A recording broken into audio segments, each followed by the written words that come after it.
This is the Cowboy State Daily Morning Show with Jake. The new way Wyoming wakes up. It's time to take a look at what's happening around Wyoming. From the Cowboy State Daily Newsroom, I'm Wendy Core. If anyone could survive a week alone in the rugged Cloud Peak wilderness of Wyoming's Bighorn Mountains, it's Grant Gardner. That's what his family believes and what his wife Lauren told Cowboy State Daily's Greg Johnson. Lauren is holding on to hope that her 38-year-old husband is still alive after his solo ascent of Cloud Peak on July 29th. Naturally, she still feels pretty shocked. She said everything felt surreal to her, but she said what gives her hope is that her husband is an outdoorsman. That's where he lives. He's out there all the time. He has a lot of skill. He has a lot of equipment, that he's very meticulous in how he prepares. He maps everything out. So she feels confident that when he went out, he was properly geared up and everything like that. So she said if anybody can survive out there for a week, he can. That he's an experienced hiker is one reason why Bighorn County Sheriff Ken Blackburn said the effort very much remains a search and rescue operation, not search and recovery. A federal judge on Tuesday issued a ruling ordering the U.S. Fish and Wildlife Service to reconsider wolf policy in Wyoming and other states, which could open the door to wolves being relisted as an endangered species. Judge Donald Malloy ruled that the Fish and Wildlife Service broke the law last year when it denied a petition from a coalition of environmental and animal welfare groups calling for wolves to be relisted as an endangered species. That's according to Cowboy State Daily's Mark Hines. This doesn't mean wolves are going to be delisted right away. What it means is the judge saw value in the plaintiff's complaint and is ordering the Fish and Wildlife Service to go back to the drawing board and come back to the court with a better reason why wolves should remain off the endangered species list. In Wyoming, Montana, and Idaho, wolves were removed from federal protection in 2011, and management was handed over to the states. It is legal to hunt and trap wolves in all 3 states. The brother of a concessionaire employee who was shot to death while firing on Yellowstone National Park rangers in July 2024 has no claim to the deceased shooter's car, which the government wants to keep. That was the ruling Friday of U.S. Magistrate Judge Scott Klosterman in the legal action by which the U.S. Attorney's Office of Wyoming seeks to seize the gunman's 2021 Nissan Rogue. Cowboy State Daily's Claire McFarland reports that the government claims the car was an integral part of an attempted mass shooting scheme.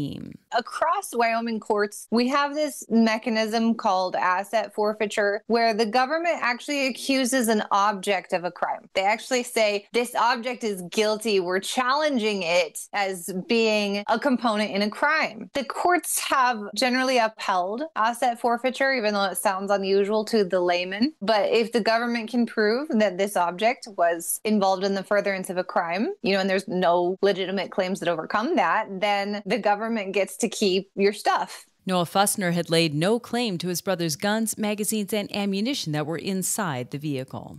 I'll be back with more news right after this. The Wyoming State Fairgrounds is celebrating its 120th year, August 12th through the 16th, in Douglas. Round up your crew for an exciting week of rodeo thrills, tasty treats, carnival rides, live music, and 5 nights of unforgettable grandstand events. For tickets and information, visit wystatefair.com. This ad was paid for by Converse County Tourism. Well, Wyoming is not an easy state for allergy sufferers, and there's a reason for that. That reason is sagebrush, and it's a huge contributor to the state's overall pollen counts. According to data from pollen.com, Wyoming ranks 6th in the nation for average pollen counts. And Cowboy State Daily's Renee Jean reports that the state's hay fever capital is Evanston, which clocks in with an average pollen concentration index of 6.65 on a scale of 1 to 10. On average, Evanston is the hay fever capital of the Cowboy State, and the reason is sagebrush. Now, sagebrush grows all over Wyoming, of course. It has really lightweight pollen that travels a long distance in the wind, which Wyoming has plenty of. And so you have these plants, which are all over Wyoming, just pumping out pollen and traveling on the wind everywhere. But moving away from the Cowboy State isn't necessarily the answer. Pollens aren't the only things people can be allergic to, and moving can expose them to a whole new slate of problematic things like dust, mold, and animals that can make one's allergy bucket overflow. And that's today's news. Get your free digital subscription to Wyoming's only statewide newspaper by clicking on the daily newsletter button at cowboystatedaily.com. I'm Wendy Core for Cowboy State Daily. I'm Amy Grant, and I want to talk to you from my heart about the heart. There was nothing about my life that said, you have a ticking time bomb in your chest. But I did. I wound up in the office of a cardiologist because I was there with my husband. And at the tail end of that, the cardiologist looked at me and said, I want to see you. No one was more surprised than I was to learn I was living with a rare heart condition. He said, Amy, this condition, you'll be fine, and then catastrophic. A few months later, I had open heart surgery that saved my life. And I owe it to the research and life-saving medical breakthroughs developed by the American Heart Association. I'm grateful for the American Heart Association. Their research gave me more time to do the things I love with the people I love. So listen to your heart. I'm here today because I did. Learn more at helpheart.org.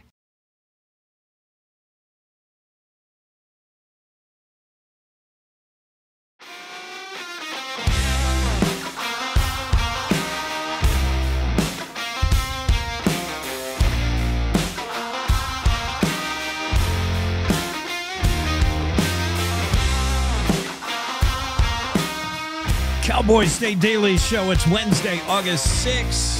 Hi. We're going to check out the new COVID variant and whether you're getting the vaccine. Majority of us are not.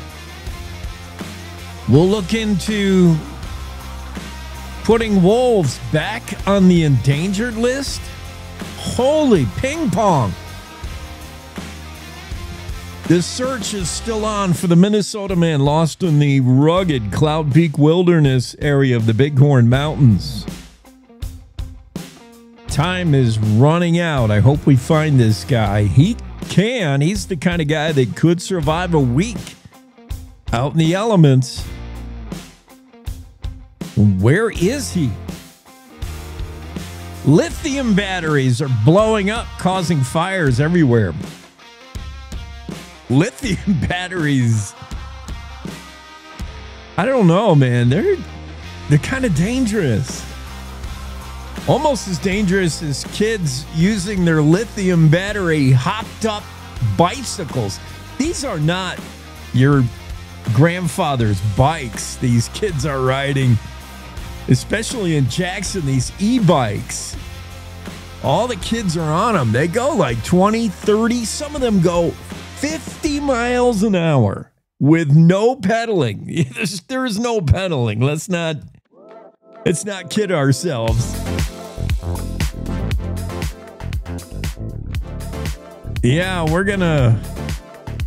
got a lot of special guests on today as well. Kelly Mack. I don't know who that is. She died. Actress, was in 911 and The Walking Dead. I don't recognize her. Yankees lost again. Oh, man.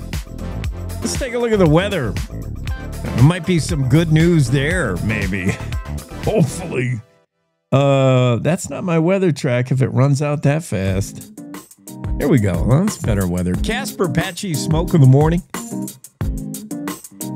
Patchy smoke in the afternoon. Sunny, breezy, 93 in Casper. Riverton, you'll see some of that smoke as well in the afternoon. Sunny, 96 in our town. Evanston, where you're sniffling away with your allergies. We'll talk about why Evanston is the allergy capital of the state. Red flag warning in Evanston, sunny 86. Green River, also red flag warning. That's because it's going to be hot, dry, and breezy. 91 in Green River. That's as long as that one is? Oh, man, I really need to identify a proper.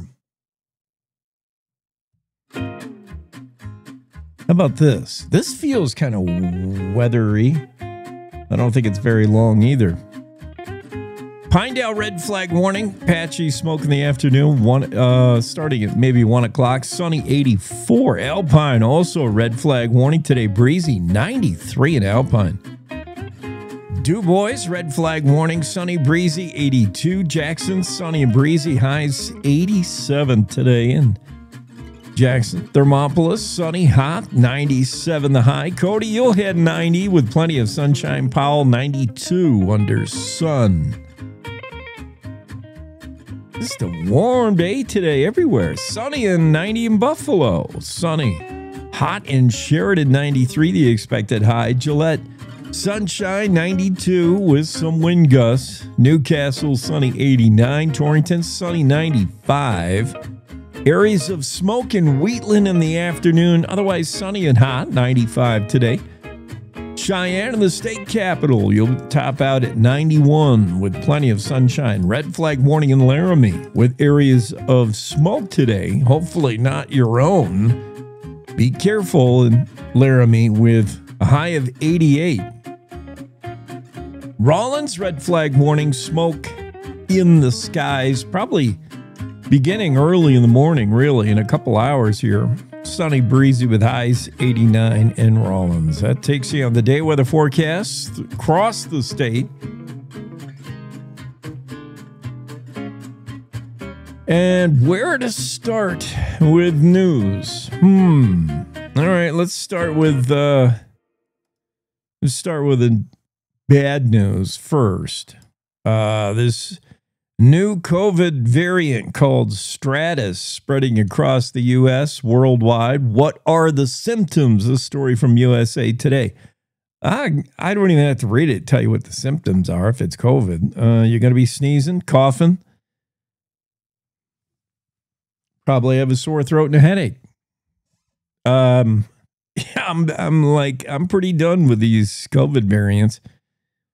You got XFG, which is a combination of variants F7 and LP812. In other words, COVID, if you believe it is really a thing, whether you think it's just an aggressive flu or whatever it is, it's able to morph itself and change itself.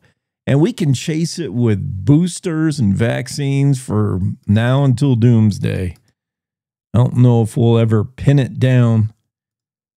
Story from Jackson Walker, the newest Cowboy State Daily journalist, said new COVID-19 booster is coming, but don't expect many Wyomingites to get it. Don't expect many Americans to get it. According to the latest polls, most people say, and the majority is not huge. I thought it'd be bigger, honestly. Health policy research firm KFF released the results of a study last week showing 59% of Americans will, quote, definitely not or probably not get the updated COVID-19 booster shot.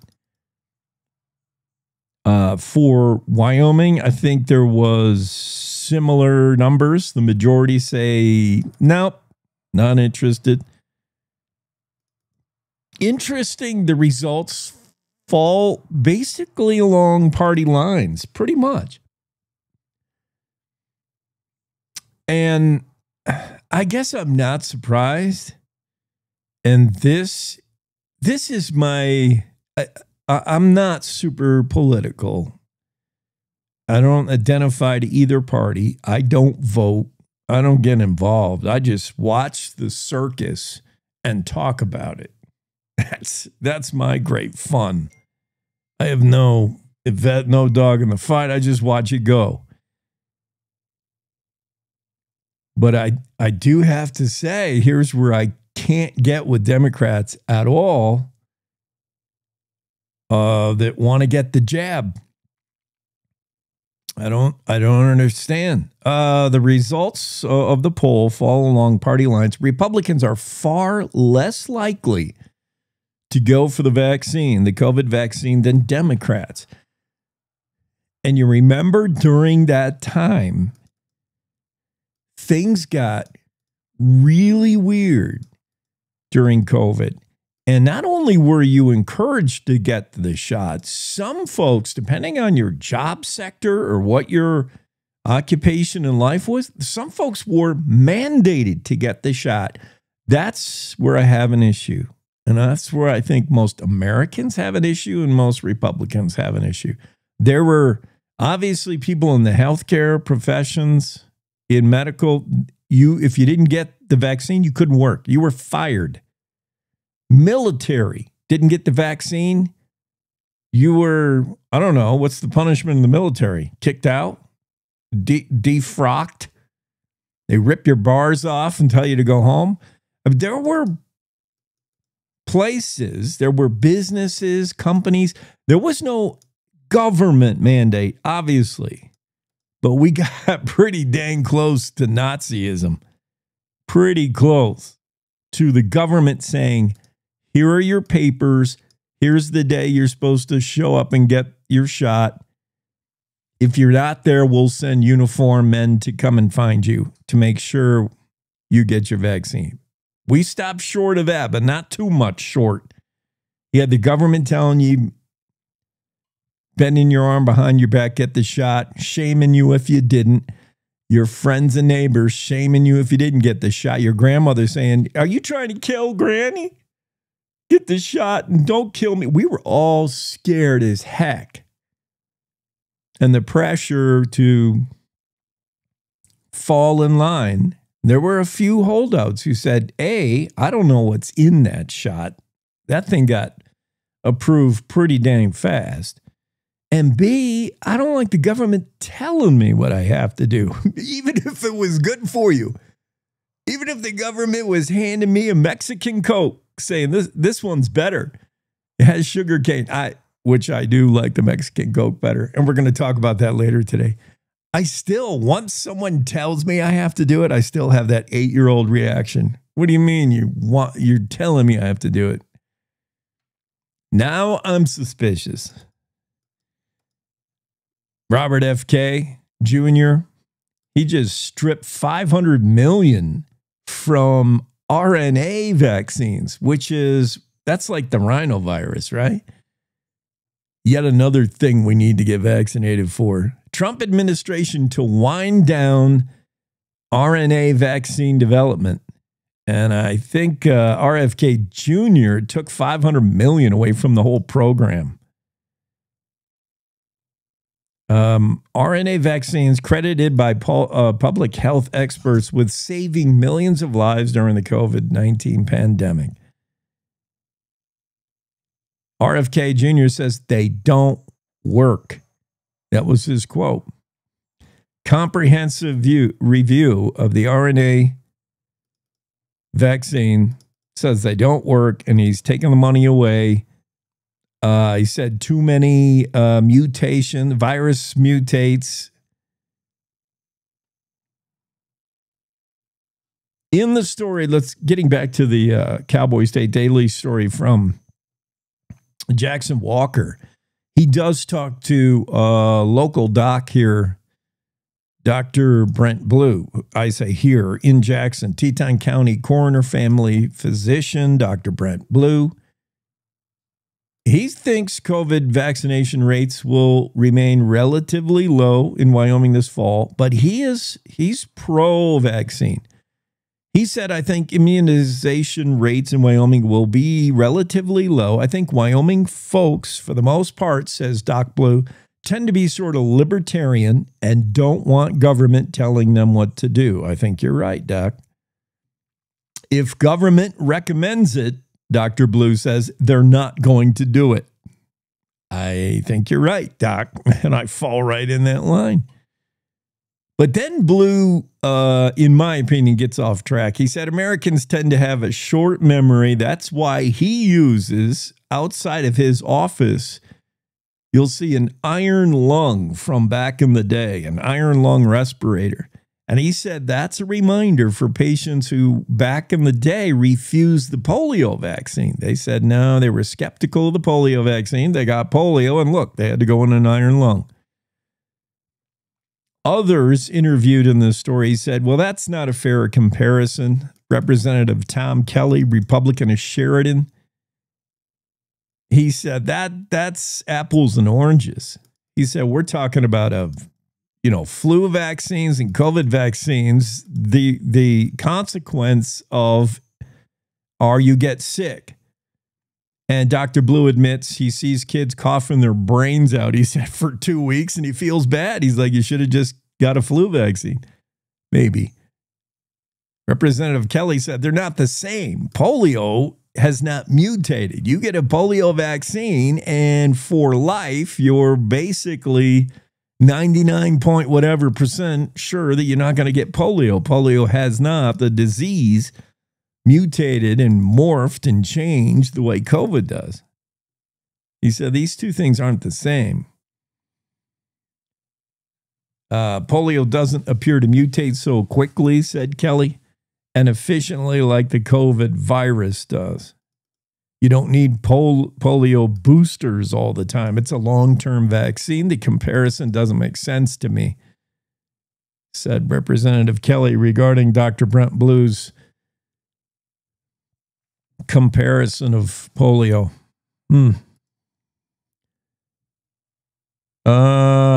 I got some. I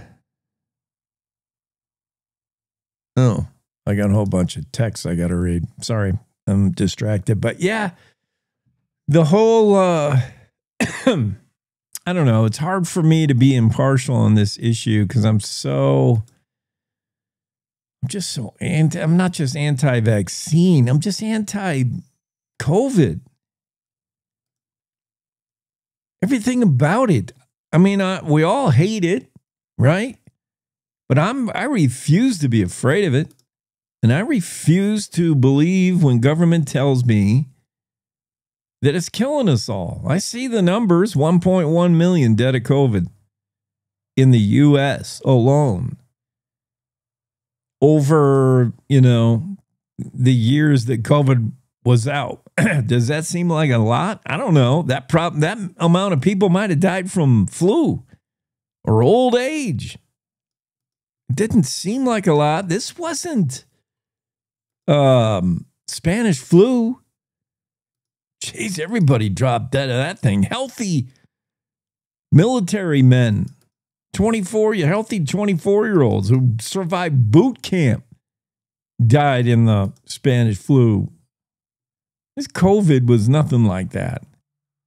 It was a nasty flu season, in my opinion. That's it.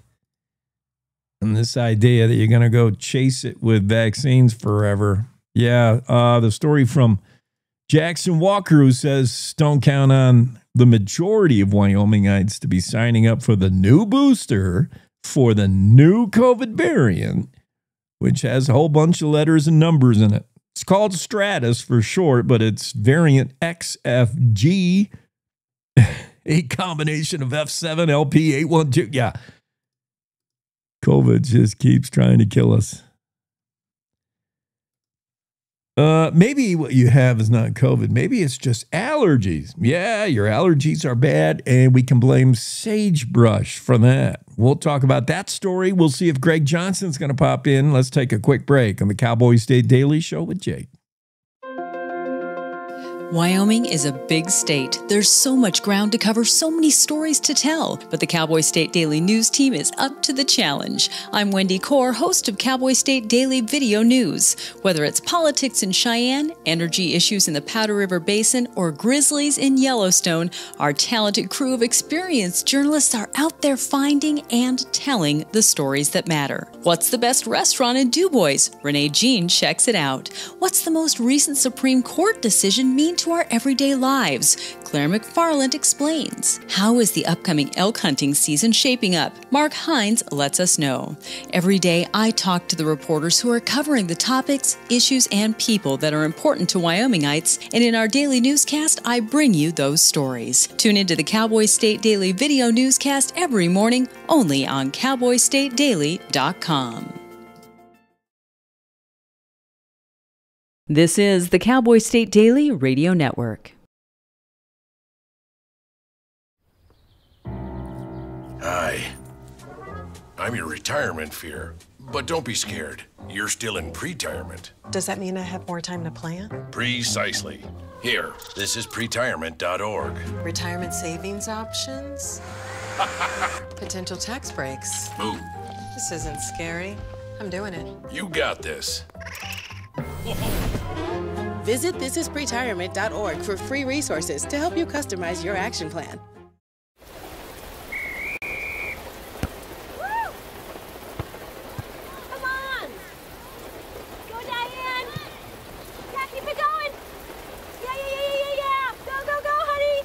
If you love them enough to drive an hour to cheer them on as they get beat 11-0 in the rain, then surely you'll check nhtsa.gov/the right seat to make sure they're correctly buckled in the back seat. Throw that ball, Diane. Woo! You got this. So as a technical sergeant, E6. I served in Vietnam in 1969. I am a U.S. Army veteran. Have you ever helped a fellow veteran? Of course. Yes. Try to always be there for each other. I do my best reaching out to my brothers and sisters in arms. Have you ever asked for help yourself? It's always tough, right? I can't say that I have. I mean, If you don't have someone to kind of help you guide those thoughts, it can be really bad. Eventually, you just can't deal with it on your own. I guess it's a part of the military too, right? Service before self. It was drilled in, service before self. And you start to question, maybe people would be better off without me, When you realize that you're not alone, once you take that first step, there's so much support.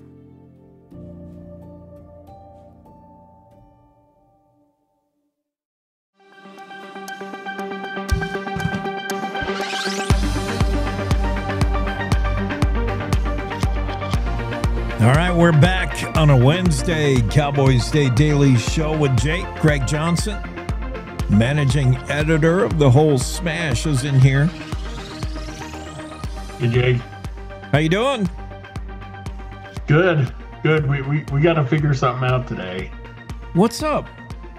Oh, I know you're looking into it, but we got to discuss whether you call that carbonated stuff soda or pop. Oh. In the South, they call it Coke, even if it's not Coke. Totally. They could have a Sprite and they call it a Coke. Yep. I've seen them do that. So I don't know if it's a regional thing or if it's like a generational thing.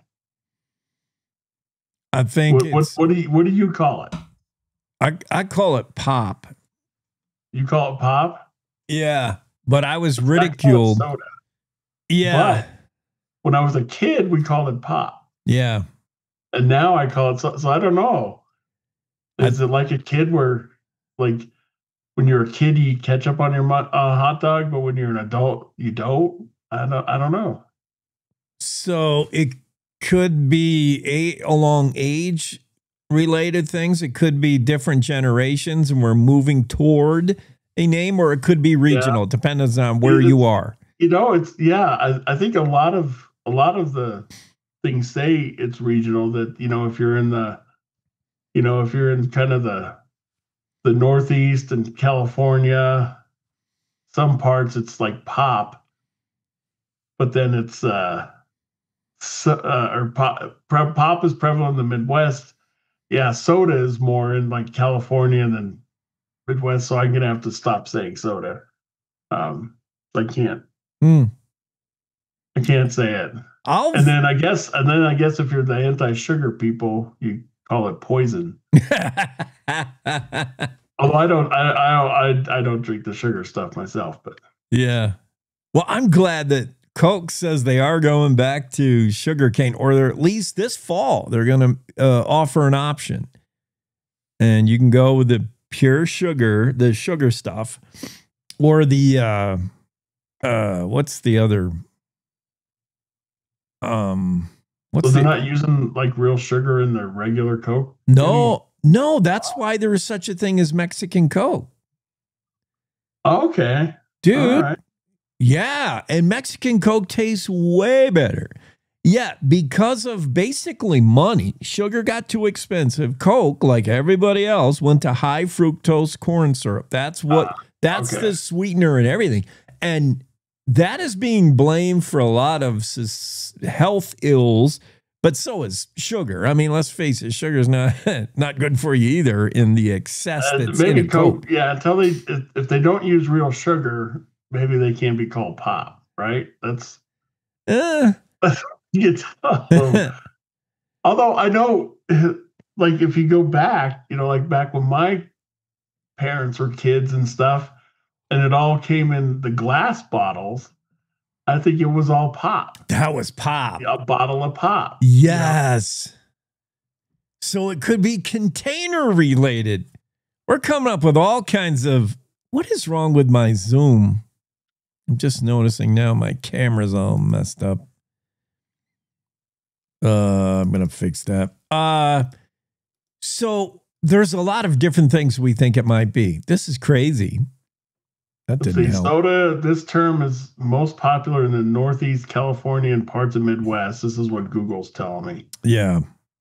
Pop is mainly used in the Midwest and West. Coke is common in the South, New Mexico, and other parts of the West. And is a generic term for any carbonated beverage, even if it's not Coca-Cola. And then using both, soda pop, is less common and more general. Soda pop seems, old school. Like that's either a bottle of pop, or we go down to the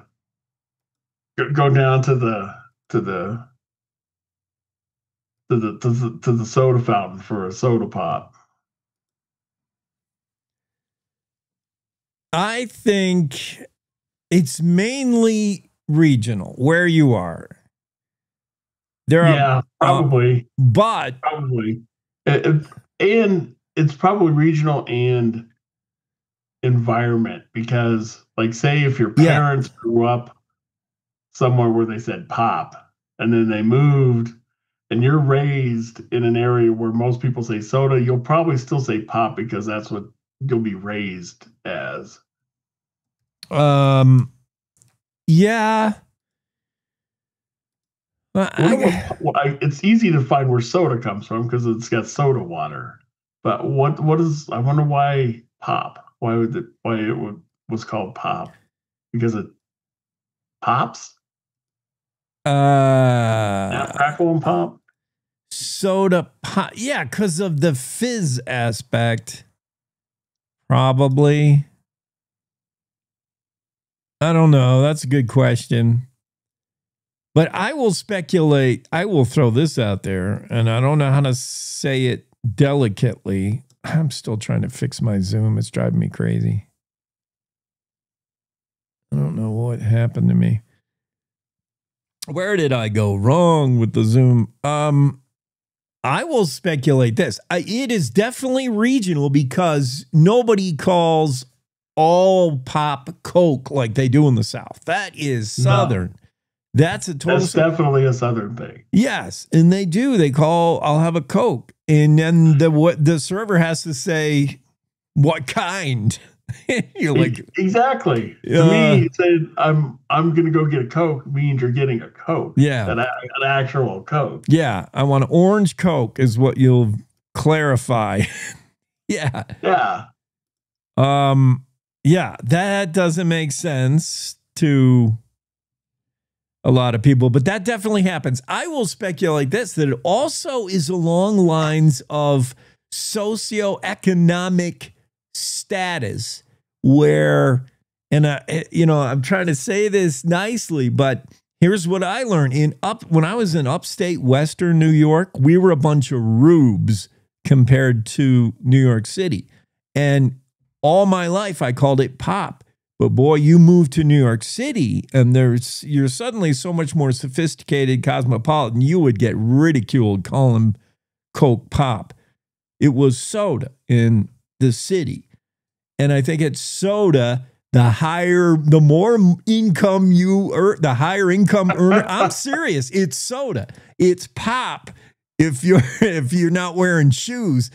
and it's Coke if you live in a trailer park. I think it moves right down the line. I think in some ways. I'm seeing, and I don't know if this is official or not. I'm seeing somebody's made maps that shows like in 1947, like a huge swath of the U.S. called it pop. Mm. And now, today, there's a smaller swath of pop and more call it soda. But I don't know if I don't know where this is from or anything. If it's just somebody made it up or what. But since I saw that you were looking into it, I just been thinking about it too much. I don't know why I've been thinking about it. Well, I think the most we got to strip it down and go back to the beginning. Why was it ever soda pop? Because I think that was the original, like the very first. Back when Coke had cocaine in it, we were calling it soda pop. That was the pop and soda pop. Maybe. Why did we call it soda pop? I mean, it's soda water. Soda is the sparkling aspect of it. That's the carbonation. That's the fizz. Soda. What was the necessity for pop? We got to find out where the pop came from before we can even decide who still calls it that and why. Where did the pop part come from? You're right, Greg. I don't get that. Yeah. And to be honest, I haven't paid attention. I don't know in Wyoming if most people call it pop or what.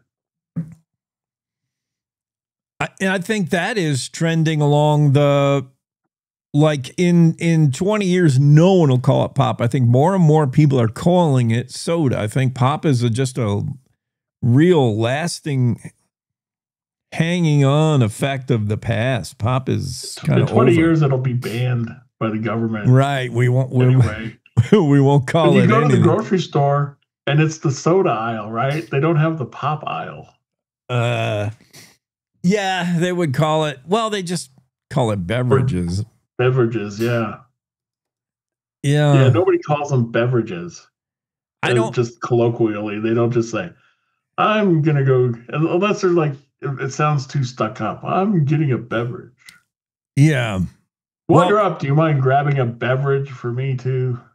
And it's too broad. It doesn't. You say beverage, you don't automatically think, "Go get me a pop." Along similar lines, what do you call if you go to your fancier restaurants? And this is going to exclude you, Greg. You're out. You go to your Is this like going to Applebee's in Talladega Nights? No. This is not Olive Garden, right?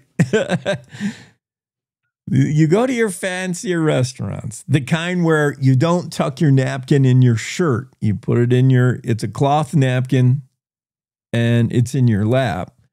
Your fancier joints. When they ask if you want water, if you say, I like a water, please, they'll say sparkling or still or flat. Which do you say, flat or still?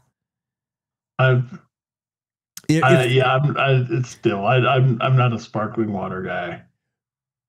Right, I'm not either. I'm not asking your personal preference. I'm saying, what do you refer to as regular water, flat or still? I refer to that. I just call that water. And then if it's sparkling water, then it's sparkling water. But if you just say water, then that to me is just like regular bottled water or tap water. Isn't that funny how sparkling became the word for basically fizzy? So when the server says, which kind of water would you like, fizzy or flat? That doesn't sound good. It's certainly. And you used to just say Perrier. Yeah. Like Kleenex, Perrier had they kind of usurped the whole word. Yeah. That's right. That's still around, but that used to be a big deal. But I haven't heard a lot about Perrier for a while. Yeah. I can't do sparkling water. And then Perrier, just sparkling water. Is that soda or pop or neither? Because, I mean, it's basically the same thing without the flavoring, right? Yeah. Yeah. It is. I can't. You wouldn't call it either. Carbonated water, I can't do that. It doesn't make sense. It doesn't feel like I'm quenching my thirst if I have bubbles in there. And yeah, it's like drinking a glass with baking soda in it or something. Yeah, it doesn't feel right. But I haven't achieved that status. I still call pop pop. Maybe when I start calling pop soda, I'll get fancy enough to drink sparkling, but not right now. You know, pop makes sense when you think of just being efficient, you know, just one syllable instead of the two syllables. Yeah. I still think it all comes down to where pop came from. Because there's soda water that you will mix in your drink, like you want a whiskey and a soda water or whatever.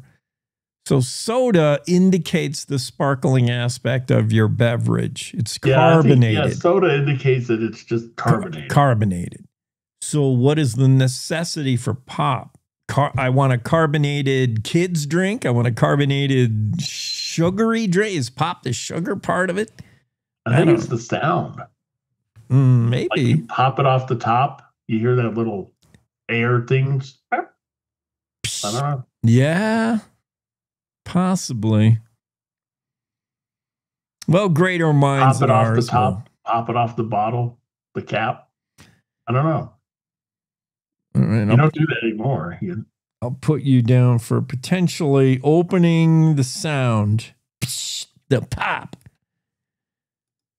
Yeah, which I guess could be now would be the cans, right? With the little tab. And nobody remembers the old tabs, too. The pull tabs that actually pulled off of the cans.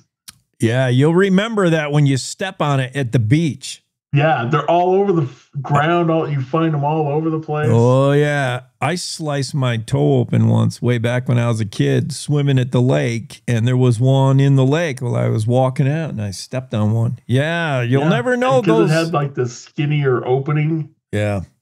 I knew kids who would like stick their tongue in it and cut their tongues and stuff. Did you? I knew people, and I probably did it too for a while. You would pop off your can, rip off the tab, and then shove it in the can.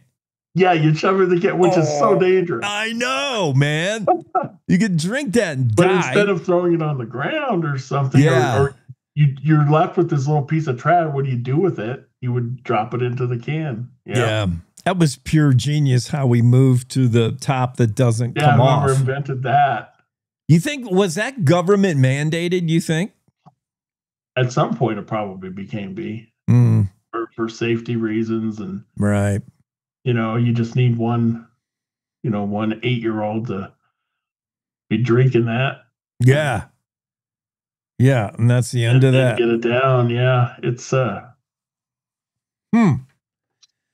very interesting trip through memory lane. We'll see if like who invented some of these things that like have changed our lives. You got the soda pop thing.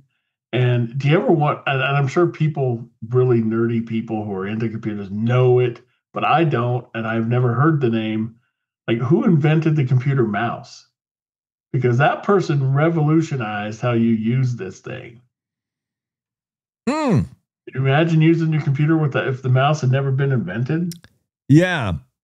Well, how would we be doing it? The mouse had to come from Apple first, because Apple was the first one that allowed you to like actually click and interact with your screen. Previous to that, you had to be you had to know coding and to work with a computer. You didn't actually interact the with little your thing screen. Where you could move the cursor with this thing, and it had it was boxy and had the little ball on the bottom. And yeah. I think that came from the whole Apple side and was adapted to PCs, Dell and the like.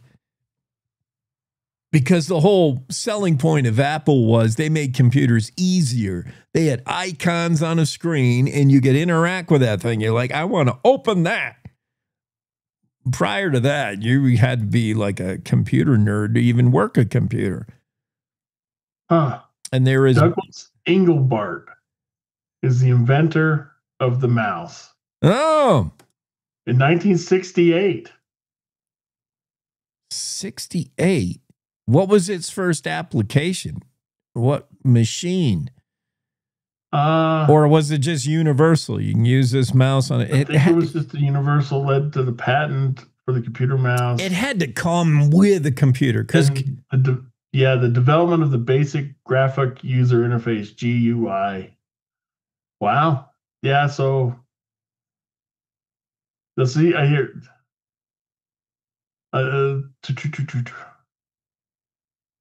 Yeah, researchers at this guy, he was a Stanford Research Institute researcher. So yeah, it wasn't related to Apple. Interesting. They may have been the first ones to like really make use of it, use it as part of their mass computer stuff. Boy, the things we're learning today and the things we still haven't learned. I wonder if the inventor of the mouse drank pop or soda. Oh, don't start. Our Facebook listeners, viewers, whatever you want to call them. Oh, yeah, they weighing in? They're weighing in on some stuff, not necessarily the pop thing, but we did get one. And Greg, let's take a break and can we both research this? One of them from Mary says, update on the lost hiker Gardner in the Cloud Peak Wilderness area. She says he climbed Bomber Mountain, not Cloud Peak. Is that a revelation? Bomber is nearby. They haven't said anything about that to me. Okay, so I don't know where she's getting this info. If there's been a new release or something, that would make a big difference. I already checked. There hasn't been. So all right, and I do know some stuff. But it's off the record. I can't say it. So well, but it's not like groundbreaking. Okay, you know, they found him or anything like that. And yeah, it could be, but I mean, people, you know, that they go online and say, I heard this, and somebody told me they saw this, but you know, if they're related to the search, and so sometimes they won't say something to me because they don't want a flood of people in a particular area. So what's in that story is the latest that I have on the record that I can say.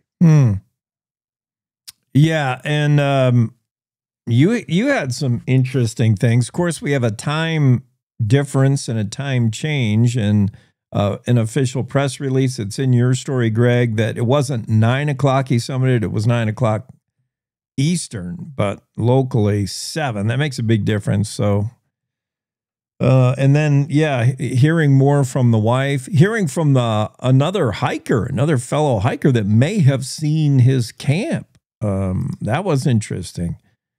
But, well, we got our fingers crossed in hopes that we find him somewhere. We got to get a break going here. You want to hang around? Yeah, that's cool. Okay, very good. Let's take a quick break. Coming right back with Greg on the Cowboy State Daily Show.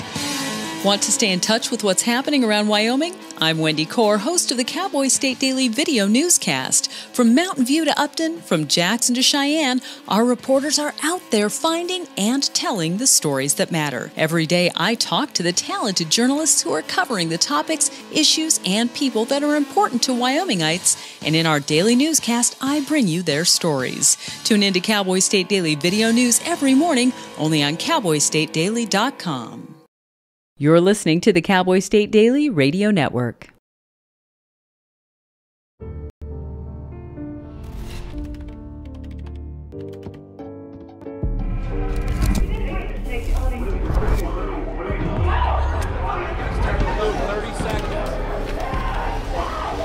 I'm an ex-drug dealer, and I'll be your sub today.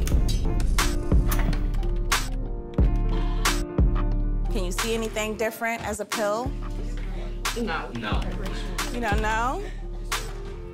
Fentanyl is being mixed into everything now. There's only one thing that will save somebody's life. That is naloxone nasal spray. Fentanyl, it's cheap, it's potent, and it's profitable. Why would drug dealers put a lethal dose of fentanyl in drugs if they know it's so harmful? Really just all about the money. I just didn't realize that one pill could change your whole life. More kitchen now.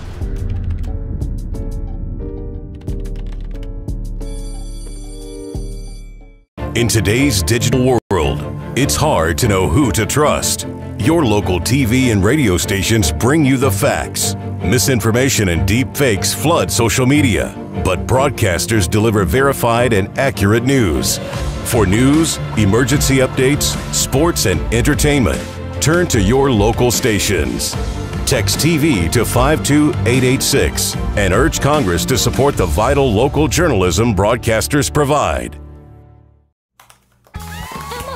Did you hear?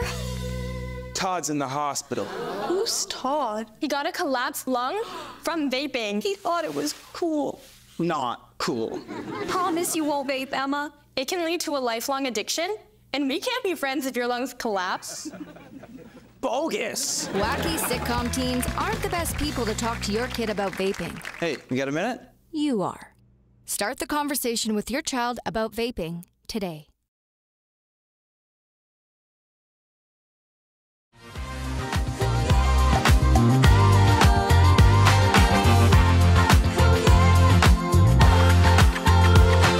Cowboy State Daily Show here on a Wednesday. Greg and I have been discussing whether you call it pop, soda, Coke, and why.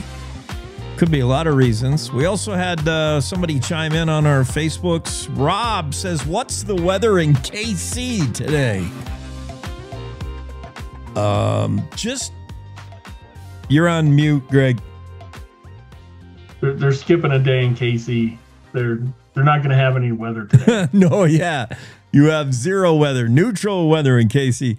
Just to prove, though, that at the heart of radio is point-to-point communication. If you're doing radio correctly, it should be as if I'm talking solely to you. And so to prove that point solely to you might actually be Rob. Rob wants to know the weather in KC and whether anyone else does or doesn't, you're going to get it. Sunny, breezy, 93 the high today, Rob. Wind gusts to 24 miles an hour and clear overnight, 58 the low. Yeah, sounds like dry fire weather. Yeah, it is. And a lot of red flag warnings out there. Got to be careful today. Careful with your fires. What else have we? You know what else I really noticed? Yes, and I'm worried about this, Jake. Uh-oh. ESPN is acquiring the NFL Network. Oh, and that includes Red Zone. Oh, right, I did hear that. They were What is going to happen with Red Zone?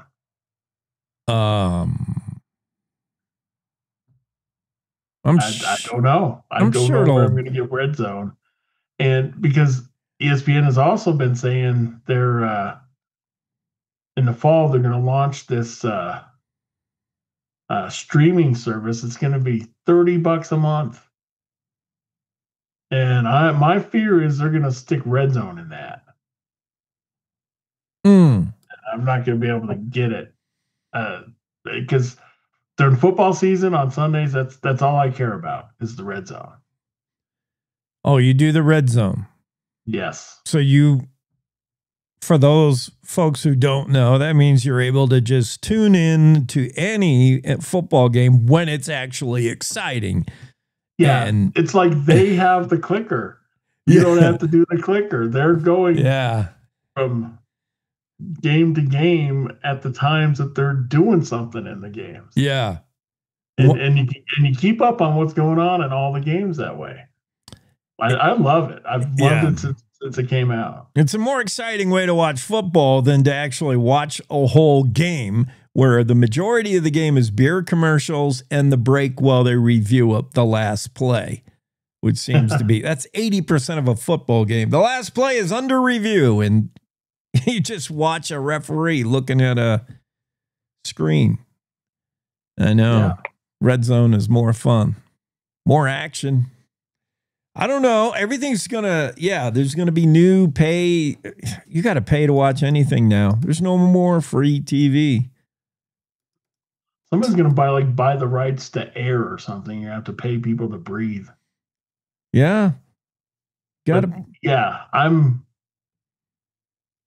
just I think a lot of NFL fans are going to be worried what's going on with Red Zone. Yeah, I would be nervous because whenever you get one company that's kind of running all of it, they can do whatever they want.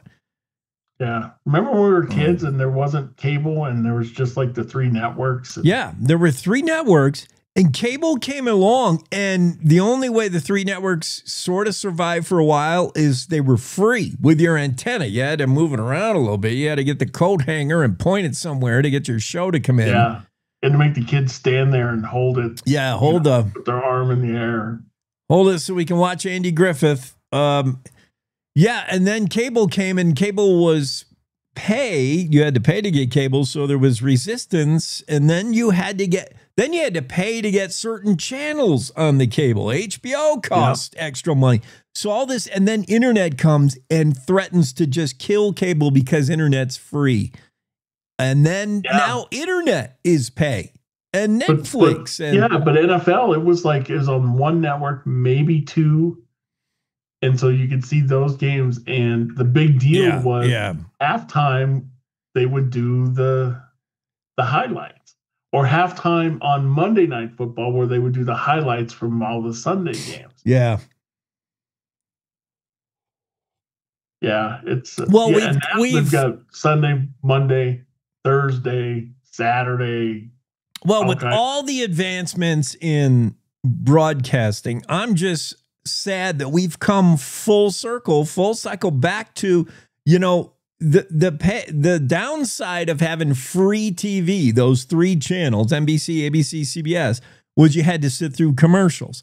That's how you paid for TV. So then cable comes along, is like no commercials, but you do have to pay for a subscription. Internet comes along and wipes out cable on the same model. You got to pay for this, but no commercials. You can watch a movie commercial free. Now commercials are back in. Oh, cable didn't last long without commercials either. Yeah. You paid for cable and they're putting commercials. They all figured out, guess what? The original policy was we're going to put commercials. So now commercials are back. I thought we got rid of them decades ago, but nope, they're back. And you watch a Netflix movie and Amazon Prime, commercials are back. You got to pay another tier to get commercials taken away.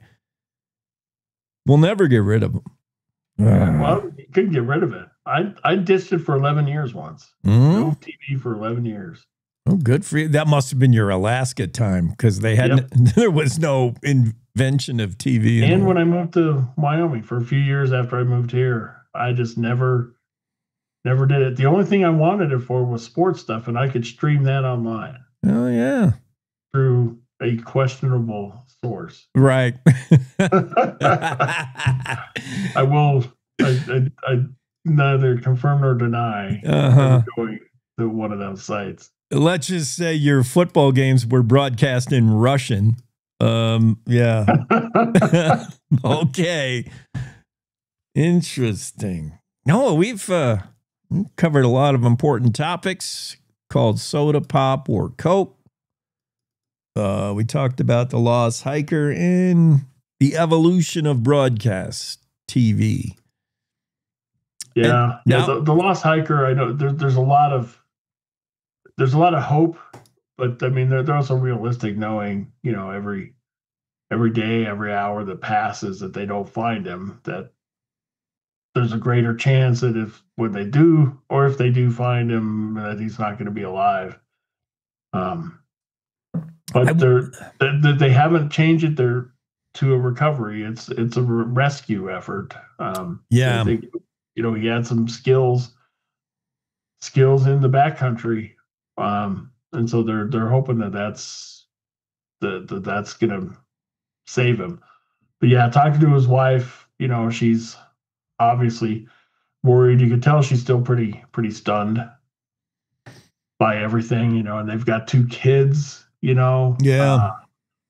just you can't imagine being in that situation. And the other hiker, the other hiker who thinks they kind of cross paths without, that she can't, she got emotional, started crying, thinking about being out there by herself. Yeah, and she mentioned the weather, like rain, hailstorm, and Well, that's a cheery. Well, we're gonna stay on it. Stay on the story. Greg Johnson has that Cowboy State Daily. We got to get out of here for news. Greg, have a great day. Yep, absolutely. See ya. It's time to take a look at what's happening around Wyoming. From the Cowboy State Daily Newsroom, I'm Wendy Core. A rash of garbage fires this year outside Rock Springs that a landfill manager linked to lithium-ion batteries foreshadows the potential for large-scale disasters. That's what concerned public officials told Cowboy State Daily's Claire McFarland. The general manager at the Rock Springs landfill said there have been 6 fires there in the past year, all attributed to lithium-ion batteries bursting into flames. The manager at the landfill was like, these batteries 6 times in the past year have burst into flame in this dump, and then they're catching garbage on fire. And one time, this was in the evening, when we weren't there watching, and the implications as you get into bigger and bigger batteries, all the way up to vehicle batteries and electric cars and such, it can take like 20 to 50,000 gallons of water to put out a burning electric vehicle, for example. It begs these larger societal infrastructural questions. Rechargeable lithium-ion batteries are prolific. They're in cell phones, laptops, and electric power tools, just to name a few devices. If one of the tiny cells within a battery overheats, so too do all the cells in its vicinity, and so on, leading to a rapid fire that can reach up to 1,800 degrees Fahrenheit. Well, if anyone could survive a week alone in the rugged Cloud Peak wilderness area of Wyoming's Bighorn Mountains, it's Grant Gardner. That's what his family believes and what his wife Lauren told Cowboy State Daily's Greg Johnson. Lauren is holding on to hope that her 38-year-old husband is still alive after his solo ascent of Cloud Peak on July 29th. Naturally, she still feels pretty shocked. She said everything felt surreal to her. But she said what gives her hope is that her husband is an outdoorsman. That's where he lives. He's out there all the time. He has a lot of skill. He has a lot of equipment, that he's very meticulous in how he prepares. He maps everything out. So she feels confident that when he went out, he was properly geared up and everything like that. So she said if anybody can survive out there for a week, he can. That he's an experienced hiker is one reason Bighorn County Sheriff Ken Blackburn said the effort very much remains a search and rescue operation, not search and recovery, which would assume he had perished. A new COVID-19 booster shot is coming out this fall and is likely to be unpopular with most Wyomingites, even as the approach of cooler weather signals the onset of cold and flu season. A health policy research firm released the results of a survey last week showing that 59% of Americans will definitely not or probably not get the booster. And Cowboy State Daily's Jackson Walker reports that these results largely fall along political party lines. Obviously, in a state like Wyoming, a decision like that is going to prove highly controversial. It seems to be a very push and pull situation between the people and the state. Obviously, the Wyoming Department of Health is very in favor of people receiving this booster shot and staying healthy, whereas some Republican lawmakers, however, are pushing back against it, saying that people should have the right to choose whether or not they receive this shot. But Dr. Alexia Harris, the state health officer, says that whether Wyoming residents elect to get the new COVID booster, the Wyoming Department of Health will be ready for everyone. I'll be back with more news right after this. The Wyoming State Fairgrounds is celebrating its 120th year, August 12th through the 16th, in Douglas. Round up your crew for an exciting week of rodeo thrills, tasty treats, carnival rides, live music, and 5 nights of unforgettable grandstand events. For tickets and information, visit wystatefair.com. This ad was paid for by Converse County Tourism. Well, before and after school in Jackson, traffic on the pathways around town can play out like a scene from the apocalyptic road rage film Mad Max. That is, if all the characters rode e-bikes. Cowboy State Daily's David Madison spoke to a representative of the advocacy group Friends of Pathways, which is working with local schools and law enforcement to bring order and safety to Jackson's extensive network of bicycle and walking trails. It's an incredible system, and the folks in Jackson are making the most of it, going to work on these e-bikes, going to school. But it's gotten so crowded, and those machines have gotten so fast that there's a lot of concern for safety. It's kind of intimidating. You come out right before school or right after school, and you're faced with 50 middle schoolers on these e-bikes coming at you at 15 miles an hour. The safety program now aimed at the bike paths includes teaching youth and parent bike skills through the public schools, removing illegal vehicles, and employing traffic calming measures in congested areas. And that's today's news. Get your free digital subscription to Wyoming's only statewide newspaper by clicking on the daily newsletter button at cowboystatedaily.com. I'm Wendy Core for Cowboy State Daily.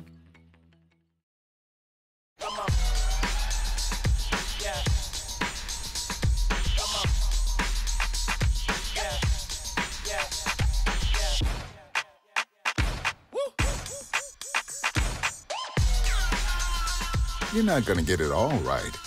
Just make sure you nail the big stuff, like making sure your kids are in the right seat for their age and size. Get it right at nhtsa.gov/the-right seat.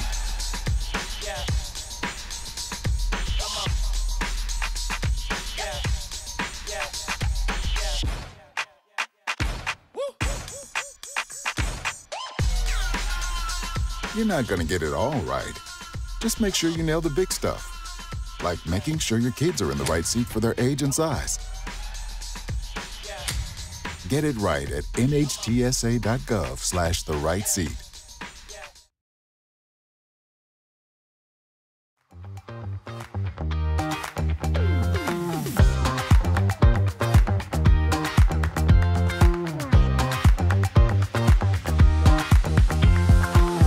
Cowboy State Daily Show. Hey, thanks for being there on this Wednesday. It's August 6th. Superintendent of Public Instruction Megan Degenfelder will join us shortly. Don Day will be here to talk about weather forecasting. I'm taking a look at the Cloud Peak Wilderness area in smack in the middle of the Bighorn Mountains, where the search continues for the Minnesota man. Greg Johnson has the story. Mary chimed in on Facebook, and this is unverified, but Mary says, update on Mr. Gardner lost in Cloud Peak. He climbed Bomber Mountain. Greg Johnson, who's writing the story for Cowboy State Daily, said there's no evidence of this. There's no official release of this information. So I don't know, Mary, where you're getting this. If you could be more clear. Why do we think he climbed Bomber? By the way, for those of you not familiar with the whole area, Bomber Mountain would be a little over a mile away as the crow flies from Cloud Peak. Bomber is at 12,451 feet. Cloud Peak, 13,179. It would expand fairly significantly, the search area, although I would think that Bomber is part of the search area only because I'm assuming the approach to either of these summits, if you're a hiker climber and you're looking to get on the top of Cloud Peak, and I am only somewhat familiar with this area, so I'm just looking at a topo map and I'm trying to picture myself doing it. If I'm going to get to the top of Cloud Peak, I'm probably driving in from the Buffalo side of the Bighorns, Buffalo, Wyoming. I'm probably driving through Soldier Park. I'm probably on Forest Road 394. And I take that all the way to the end where it ends at North Clear Creek. And then I'm jumping on a trail and I'm doing some hiking on Soldier Park Trail. Soldier Park Trail shoots off to the north after a little while, and you get on the Solitude Loop Trail. And Actually, yeah, I probably wouldn't take Solitude Loop. I would keep on until Florence Canyon, Florence Pass. Then I would go north for Cloud Peak and Bomber Mountain. So all this to say, I would imagine the search area for Mr. Gardner is south, is Cloud Peak and everything south, assuming he summited Cloud Peak, got down, and was hiking out of there.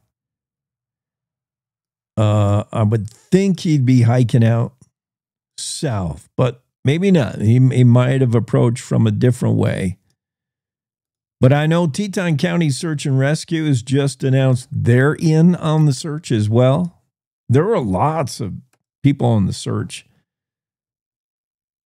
Volunteers from all over the place, including, I think Greg said in his story, there was equipment loaned from as far away as Virginia. Is that right? Let's see. Grant Gardner, the 38-year-old Minnesota man we're looking for. Bighorn County Sheriff Ken Blackburn said he's an experienced hiker. That's one reason why there's very much hope that he's still alive and has survived now a week out in the elements. It's summer, yes, but at some of these elevations, it doesn't feel like summer, especially overnight. It can be pretty cold, but assuming Grant Gardner was well equipped and understands temperature change and how it gets colder at night, and hopefully had rain gear, etc., staying warm and dry perhaps was not an issue here. We've had a lot of offers of specialized equipment from as far away as Virginia, said Sheriff Blackburn. It's been a blessing. Some of the good people who have seen the post have offered equipment, resources, free of charge. He said there are a lot of really, really good Samaritans out there. Help from everywhere, volunteers, and last I heard, Teton County Search and Rescue here in the Jackson area, they're among the best in the state. You know, you got Tip Top down there in the Winds. Teton County Search and Rescue, maybe the elite of the elite, and they're heading over there and helping out on the search. The story from Greg Johnson includes Brittany Bervin, and she feels a deep connection with Gardner. Greg talked to her. She's also from Minnesota, so the two share that. They also share time and place. They were both in the Cloud Peak Wilderness area last week. You know, Gardner's still there somewhere, and Brittany is out of there. She said she camped at Misty Moon Lake area, and she believes she may have seen Gardner's campsite. She said her group on Tuesday went into the area. They climbed Cloud Peak on Wednesday, which would have been the day after Gardner summited. We know that much. Grant Gardner texted his wife saying, I just made it to the top of Cloud Peak, and sent a text. The wife received that text at 9 p.m., and that's how the time has been kind of muddied. Originally, the press release from the sheriff's office said 9 o'clock is when Gardner summited. So thinking that, that's way late. You summit a mountain peak over 13,000 feet at 9 p.m., the remaining daylight is minimal for your ability to get down before it becomes dark. So a little bit of a sigh of relief. That was 9 o'clock Eastern time, 9 o'clock in Minnesota time, I guess. So that would have been 7 o'clock is the correct local time for the summit. That's a lot better. Anyway, Brittany Bervin, who Greg Johnson talked to, said her group was in that area, summited the day before, and saw a tent, a single-person tent with nobody in it. And she thought, that's odd. She saw it one day and then saw it the next day and still nobody in it. And she's like, that's not good. Then she saw a helicopter fly in later, and she's like, oh, I hope they are looking for whoever was in that tent. And we don't know if that was Gardner's tent or not, but Brittany did explain how weather could affect a climb, especially your descent. She said it started raining and there was some hail as well. And she said coming down the descent, there's a lot of boulders. And Grant Gardner also explained in his text, yeah, there was a lot of boulders. I had to scramble up. The very last part of this climb is just boulders. And Brittany said, especially going down, what you do is hop. You hop from one boulder to another. You're just hopping down the boulders. And she said, I'm worried if it was wet, there was rain. She said, there's a lot of boulder hopping. So if that storm came through and he's hopping on those rocks when it's wet, those rocks can become slippery. Any of us, any of you who have been out hiking, and you know, when you step on a wet rock, depending on what kind of a rock and how smooth it is, etc., you can step on a wet rock and they're really slippery. So that maybe is a concern. This abandoned tent, that's concerning. Hopefully, I mean, there are a lot of people on this search.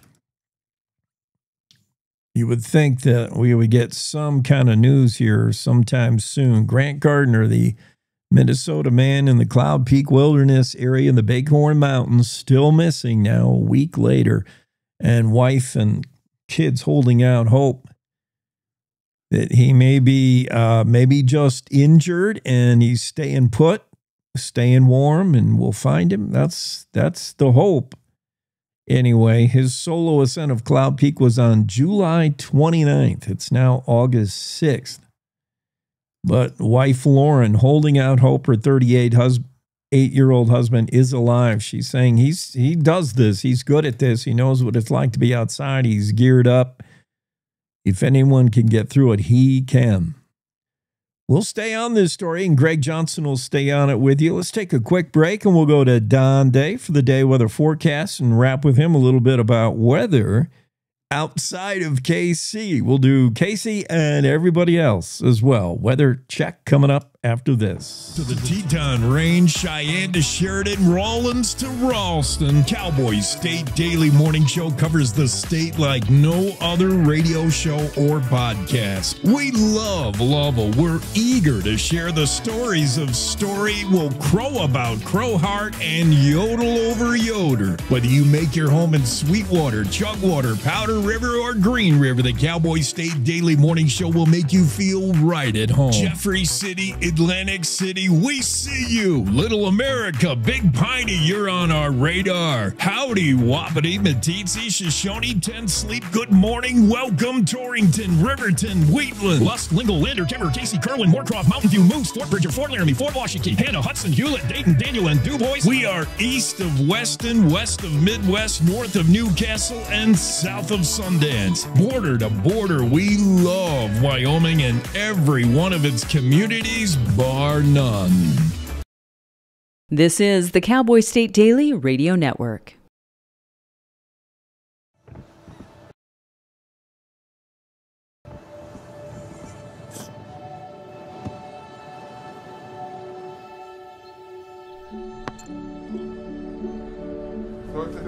I don't remember how it started.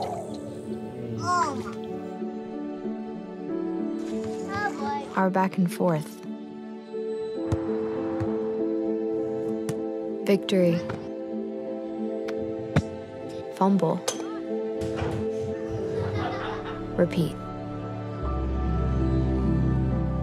It always came back. Dad! Okay, here we go, throw it! Yeah. You probably don't remember what you told me. That was perfect. But I heard every word. Nice.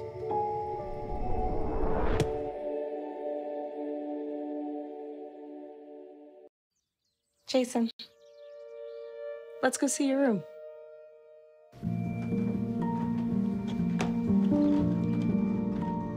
What do you think?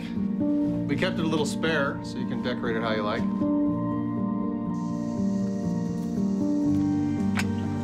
Dinner. Go. Excellent. Soccer is fun. Yeah, I saw you guys out there.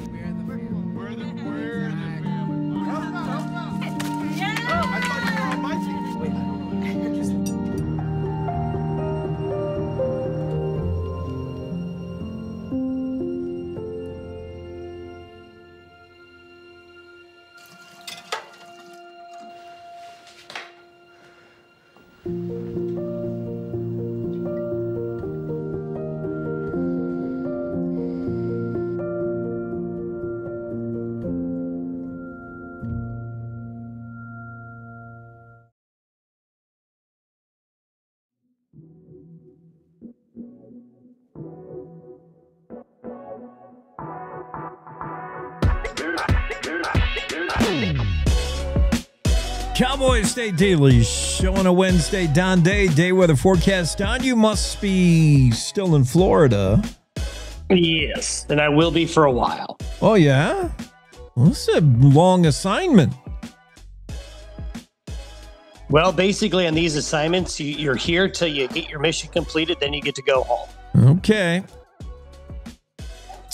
Are you able to disclose where in Florida you are? Apalachicola.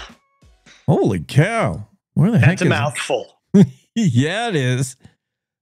What's it called for short? A-Town? Where they is call it A-Patch. A-Patch. You're in A-Patch, Florida. I'm gonna have to look that up. Wow. Yeah, it's in the western edge of the Florida Panhandle, southwest of Tallahassee, right on the Gulf Coast. Okay, cool. All right, so we had one of our listeners chimed in. They wanted to know what the weather forecast is in KC. KC, Wyoming? Yeah, KC, Wyoming. Not Kansas City. No, KC. Well, there's really nothing. There's not a lot going on in KC or any other places other than a few isolated thunderstorms up there at most. Yeah. Otherwise, it's just going to be August. Yeah, it looks that way. A little bit breezy. I don't remember. I don't remember it being so breezy where I am. Usually, I mean, you got breeze only if there were different weather changes. But once you settled into summer in Jackson, there was never wind. There wasn't a hint of breeze, and certainly at night there was zero breeze. Sure, Jake. But I'm serious. This is what I remember, Don. Now it seems every day is windy in Jackson. So, we have to have the conversation about people's weather memories and perceptions. Because I run into this all the time. You and I have talked about it. It's like, it's never been like this. I've never seen this. Yeah. Yes, you have. Yes, you have. Okay. There's nothing about August 2025 that's any windier than normal. Well, okay. Now let's talk about that. One thing that we've had this summer is we've had these cold fronts, and this summer season that does produce more wind. So your perception of you're observing the wind as picking it up this summer, a little bit more wind than other summers you remember. Sure. No, I think you're probably observing that correctly. But the statement that it's never happened before or you never remember it's just wrong, because I can always back it up with data. Yeah. So I'm remembering like just stretches of bulletproof high pressure for like 2 weeks, nothing. Now this summer, yeah, you're right. A lot of cold fronts are trying to push their way in here, and that creates wind. That does, and that's what's going to happen on Friday. We're going to see the winds really pick up across the state. And this is, Friday is a really critical day because I think we've got wind, we've got low humidity, and we've got a really high fire danger across the state with this front approaching. And so, yeah, the wind is going to be something to talk about and to be concerned as this front sweeps its way on through. And these fronts, a lot of times, will do that. They'll kick up the wind ahead of them, then the cool air comes in behind them, then the air settles down a bit. But you always have a period of wind ahead of a cold front. Yeah, and coinciding with a weekend, you got a lot of folks out there getting out camping and whatnot and starting a campfire. This weekend could be a crucial fire weekend. Be super careful, everybody. Absolutely. Okay. All right, Don, thank you. I hope mission complete there pretty soon. We want to get you back in Wyoming. I would, trust me. I mean, it's the humidity down here for somebody that's not used to it. Oh, my goodness. Yeah. Well, as a weather guy who creates weather, not forecasts it, but creates it, couldn't you do something about the humidity in Florida? No. Oh, that's the government that does that. It's the weather manipulation. Actually, you'll be right there when a hurricane comes through. I got 3 of them that are on the way, supposedly. Keep an eye on that. All righty. Okay, Don, thank you. Day weather forecast on the Cowboy State Daily Show, and we go right from Don to Megan. We have Superintendent of Public Instruction Megan Degenfelder joining us. Let's get her on the show as we go from guest to guest. Busy morning today. Superintendent, how are you?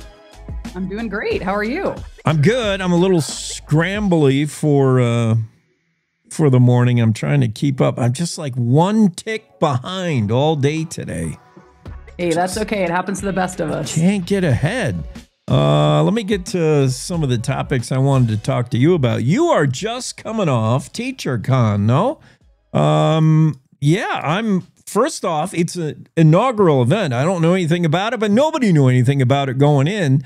The 2-day event. Tell me how the conference went. Hit some of the highlights. How was it? Including the food. Yeah. It's actually been a really busy week. We've got several different events going on. And you're right. The Monday, Tuesday was our first annual mega teacher conference. And the theme was all around America's upcoming 250th birthday. So it was all about this concept of, embracing patriotism in our schools. We did some new awards that we hope to do every year for teachers, and we maxed out on registration. So it's something that our teachers around the state want. And then we also have going on right now is a Principals Leadership Academy. And then I'm headed to Guernsey later today because we've got a couple dozen teachers doing a leadership rendezvous with the National Guard. So a lot of cool stuff going on this week. That may double the population of Guernsey when everybody gets there. Guernsey. Well, that's pretty cool. Now, I see these award nominations. Excellence in Civic Education, Innovative Teaching Award, Rising Star Award. Can you tell us who any of the winners were and what was that? What's that all about? If you want. Yeah. So, what I kept hearing over and over again from teachers was they want to feel valued and appreciated and focus to be more on, on directly on student outcomes in the classroom. And so that's where this was all about. How do we give them resources, but then how do we also recognize the ones who are just knocking it out of the park? And so that's where we brought these awards. When you look at like social studies, civics education, we don't assess it. And it's so interesting that that's not a state assessment on social studies, but yet as a country, we should, and we do value that so much for citizenship for students. And so we're trying to look at, how do we still recognize particularly our teachers that are doing a great job teaching, kids how to be strong American citizens. This is, I don't know if this was going to be on our agenda, but I just thought of it, and I'm pretty sure I saw somewhere that it is a concern of yours.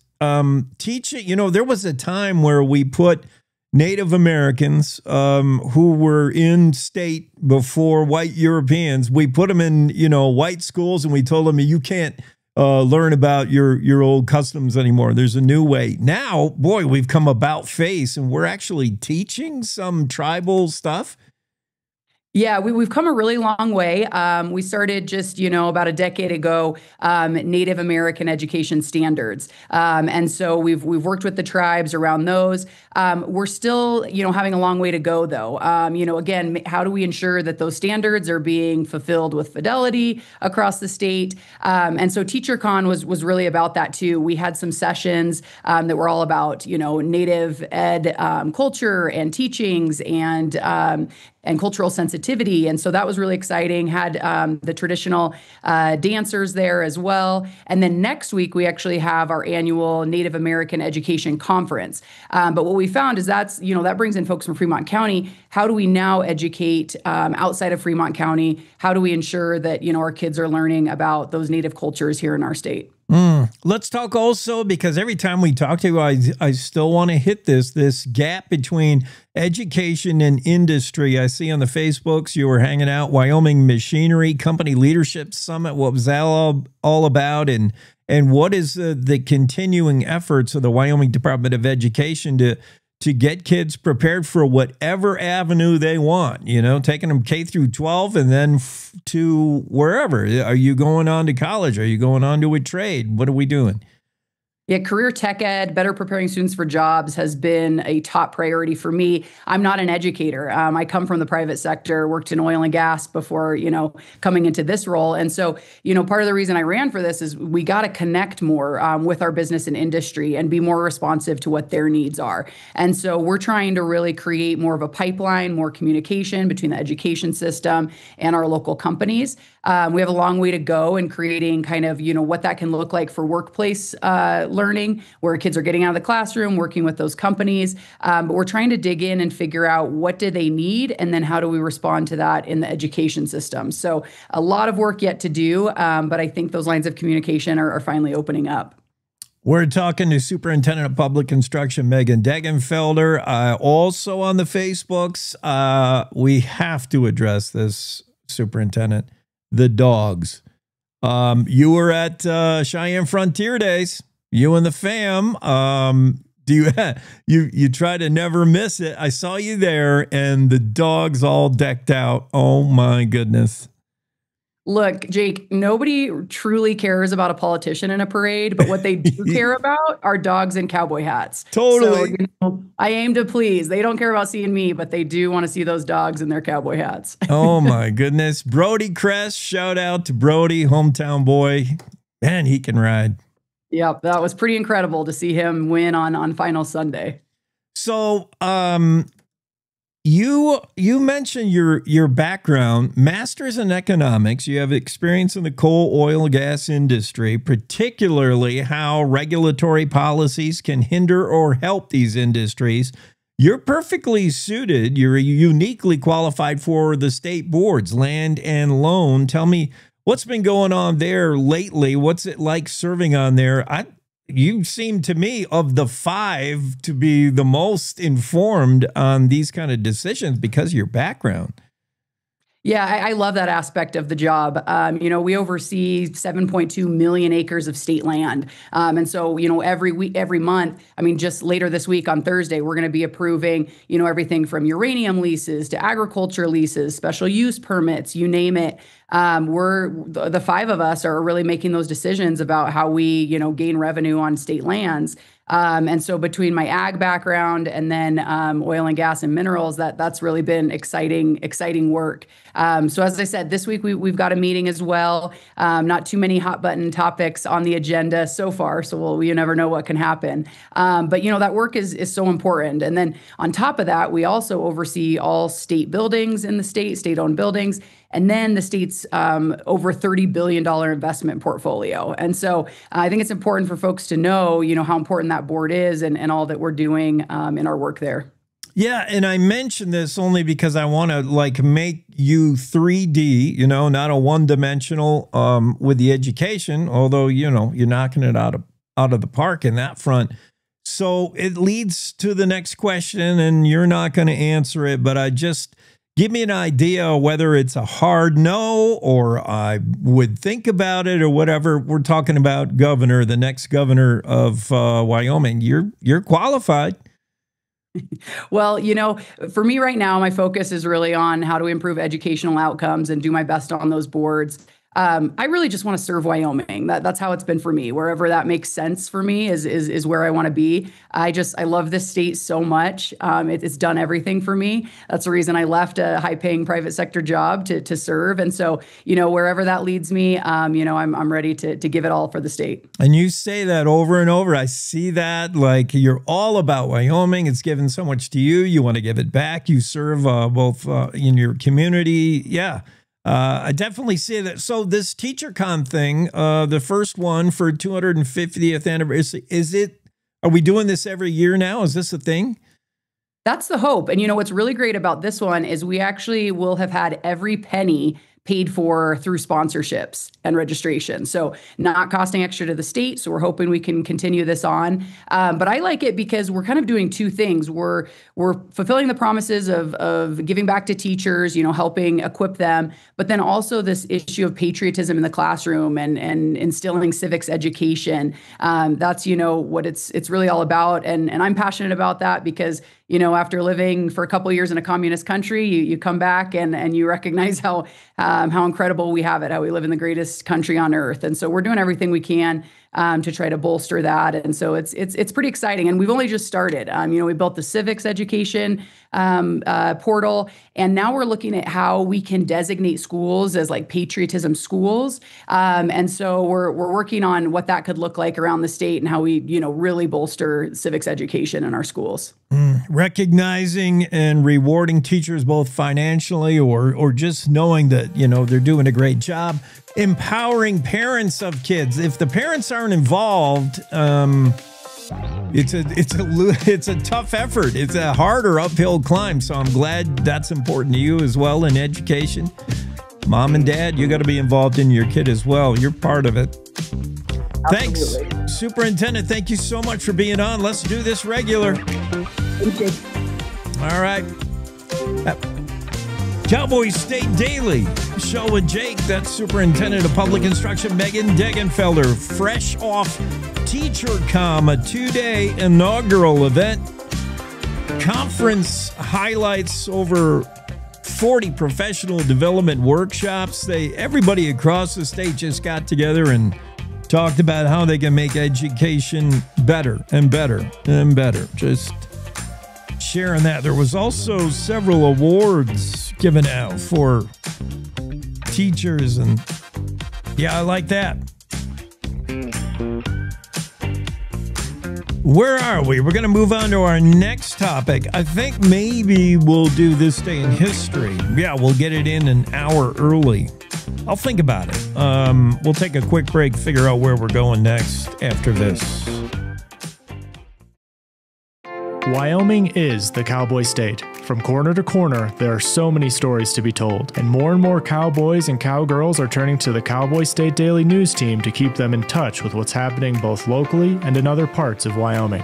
I'm Riley Strand, videographer and production assistant for Cowboy State Daily Video News. We're proud to bring the most important stories to our viewers every day. The stories that start conversations, the stories that make us laugh, the stories that make us think. Our experienced journalists at Cowboy State Daily are crisscrossing the state every day, talking to those who know the news best. Every day, host Wendy Core and I talk to the reporters who are covering the topics, issues, and people that are important to Wyomingites. And in our daily newscast, we bring you those stories. Tune into the Cowboy State Daily video newscast every morning, only on cowboystatedaily.com. You're listening to the Cowboy State Daily Radio Network. Sometimes fatherhood I'm the first Viking who wouldn't kill a dragon. Can feel like an epic battle. But you will. But you can change your kid's world just by being there. And with a little help, you won't believe how high they can soar. All right, bud, you ready? I'm proud to call you my son. Come on! Never stop being a dad. To learn more, visit fathersincorporated.com. Logan Wilson here at the M Building in Casper, Wyoming. They do more than just support businesses and private events. They support nonprofits by offering reduced rates to help the community thrive. The staff here at the M Building have been incredible in helping me organize a fantastic event. They are great partners for those who want to make a positive impact on the community. Come check out the M for your next event.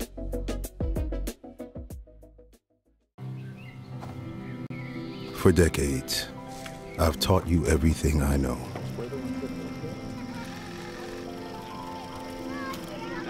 How to safely build a fire. How to control the flames.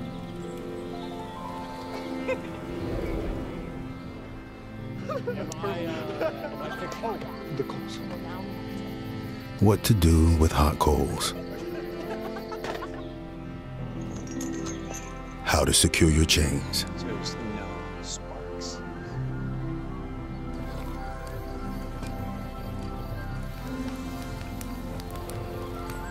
But I can only teach wildfire prevention. Only you can prevent wildfires.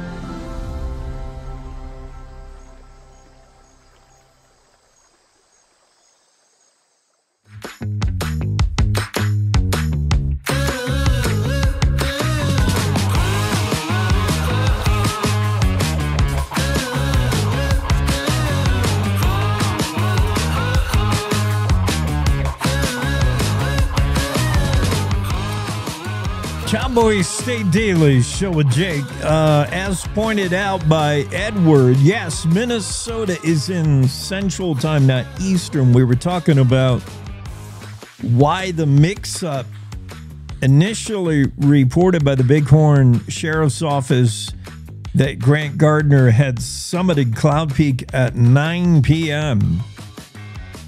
And then that was later changed, and the Sheriff's Office admitted in haste to get that press release out, they messed up the time. That should have been 7 p.m. Mountain Time.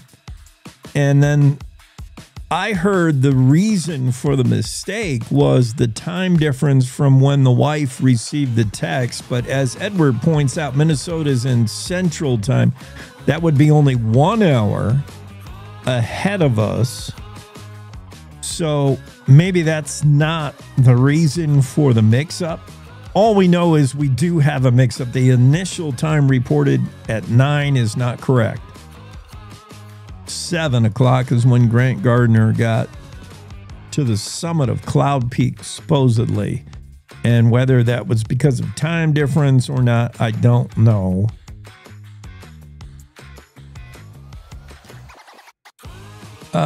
What else? Let's move on to lithium-ion battery fires.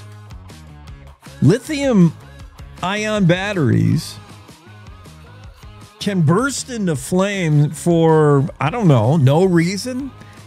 I'm not sure why they do, but they're definitely a hazard. You hear for a while, I think we weren't allowed to bring them on planes, right? You weren't even allowed to pack, or it was discouraged anyway, to even have a device that ran on a lithium-ion battery, to have it in your baggage, because it could explode and theoretically take a plane down. I mean, lithium-ion batteries, you hear about them being potentially hazardous, because they can ignite.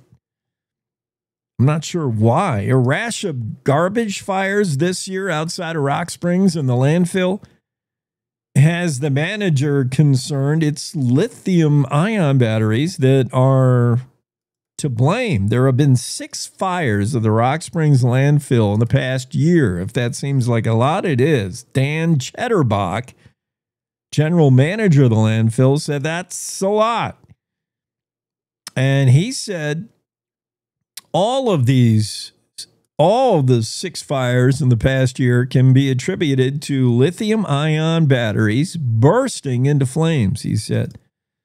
2 this past winter, 4 so far this spring and summer. He said it's a big spike, and it's been a problem starting this year. It's really taken off. I've noticed it in the waste industry, the recycling industry as well. He said this is becoming a bigger and bigger problem, not just in Rock Springs, but I would imagine anywhere, everywhere. People are throwing away lithium-ion batteries or things that use them. They're in everything. They're in your cell phone, laptop, power tools.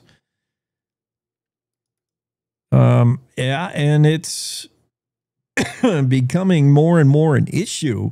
You know what devices have a really large and powerful lithium-ion battery is the hoverboards these kids are using. In fact, hoverboards, the Rock Springs Fire Department has responded to at least 2 structure fires, and hoverboards were found to be the cause. Rock Springs Fire Department advises kids recharge your hoverboards outside. Don't do it in the house. They suddenly catch fire. And all those kids are on their hoverboards. They're on their e-bikes. We're going to talk about e-bikes in a second. And they're on their hoverboards like crazy. Everybody's got that. I don't know how they balance on them things. I can't do it.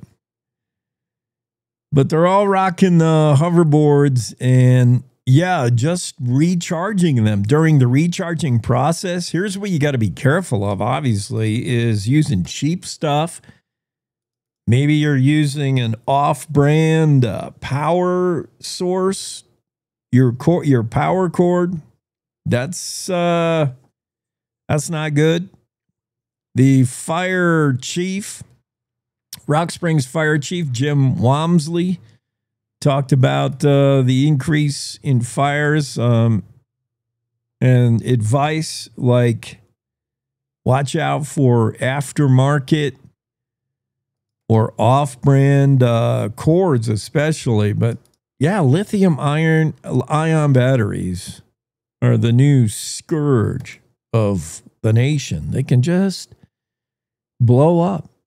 I'm sure that's what's used to power these e-bikes, which depending on, I don't know, where you live, what kind of community. In Jackson, e-bikes are everywhere. Every middle schooler, just about every middle schooler is riding to school on their e-bike.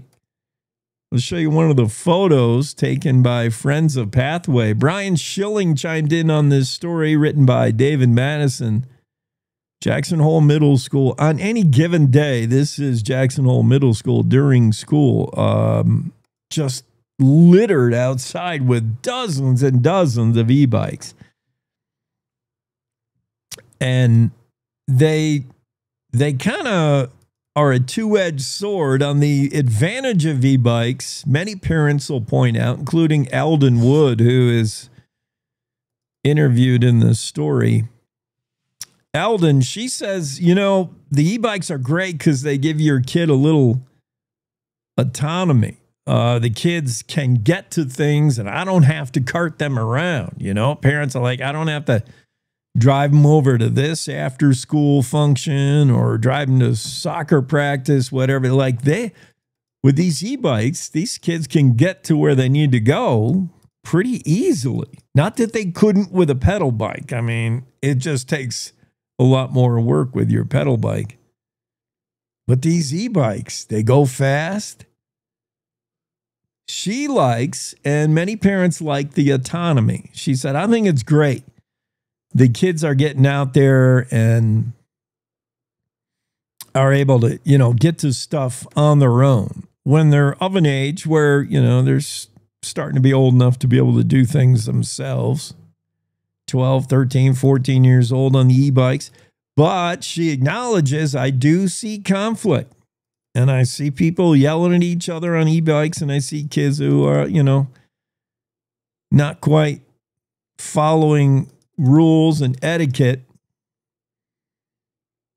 One Jackson resident on Facebook wrote, head over to the middle school when the kids get out of school. It's bonkers how many e-bikes are flying out of there. And he said it's scary to watch them all take off.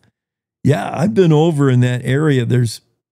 Thankfully, there's a pathway system that leads you to the Jackson Hole Middle School. So kids don't have to be on a road or a sidewalk that you're walking on. But this pathway system, if you're out there walking the dog or just walking, and these kids are rolling down this thing at 20 miles an hour minimum. That's like the slowest they're going. I'm telling you, they more like 30 or more.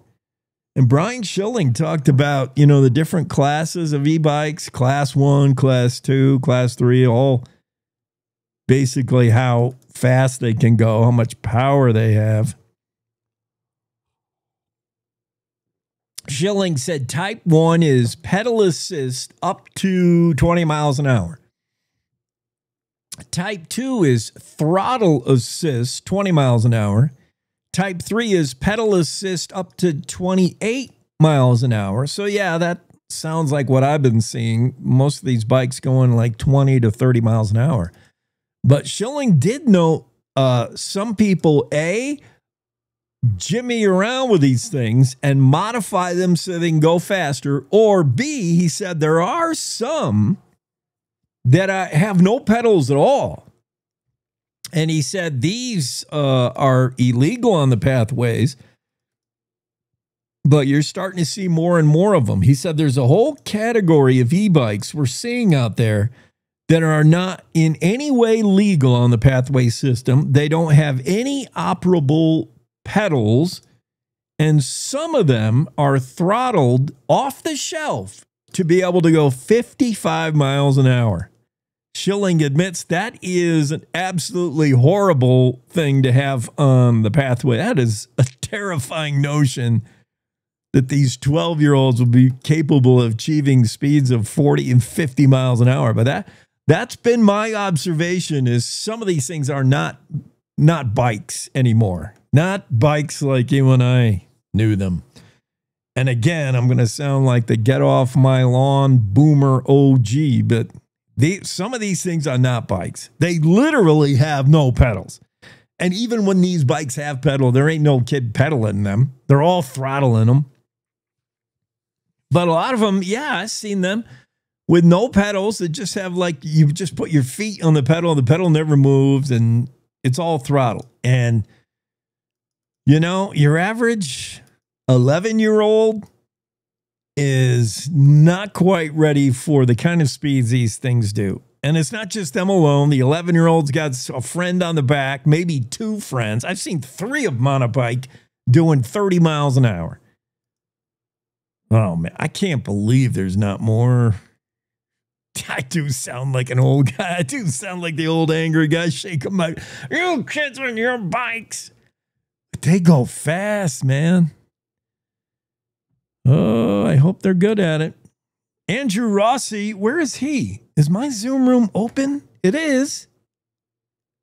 Andrew. Well, Andrew doesn't hear me if he's not in the Zoom room. He's supposed to be on right now.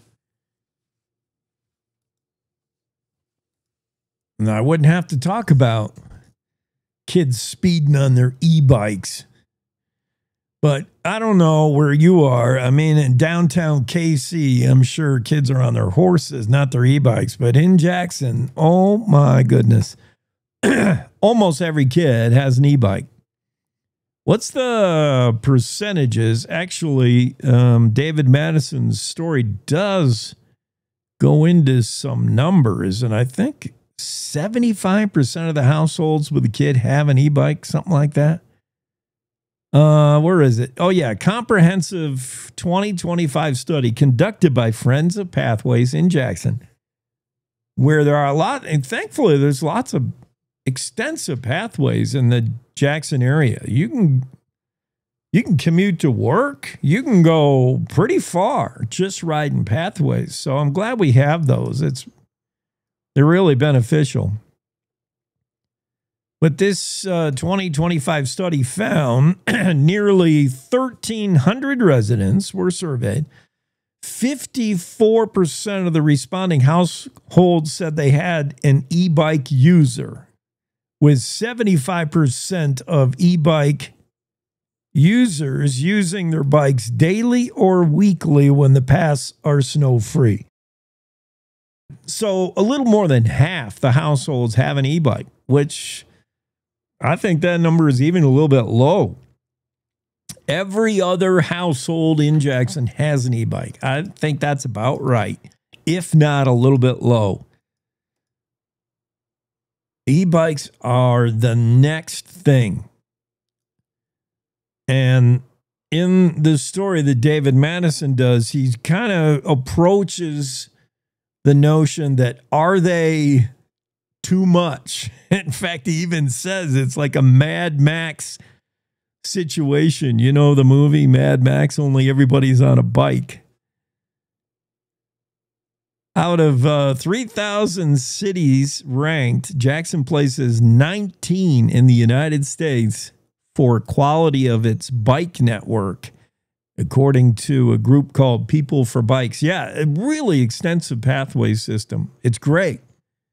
And it's great that people are using their bikes and getting exercising and using them and getting one more car off the road because traffic is crazy. All that's good. All that's a positive. It's just too much of a good thing, which is basically Jackson in a nutshell. It's too much of a good thing on every front. Too much money, too much development, too much traffic, too much everything. And Jackson's overload of almost everything. Too much. And these bikes, while they're a great thing that people are off the road and biking, it's not really biking when they're e-bikes. And there's just so many of them. If you are out there on a regular old bike on the pathway, you're the great minority. You're getting whizzed by the people on the e-bikes.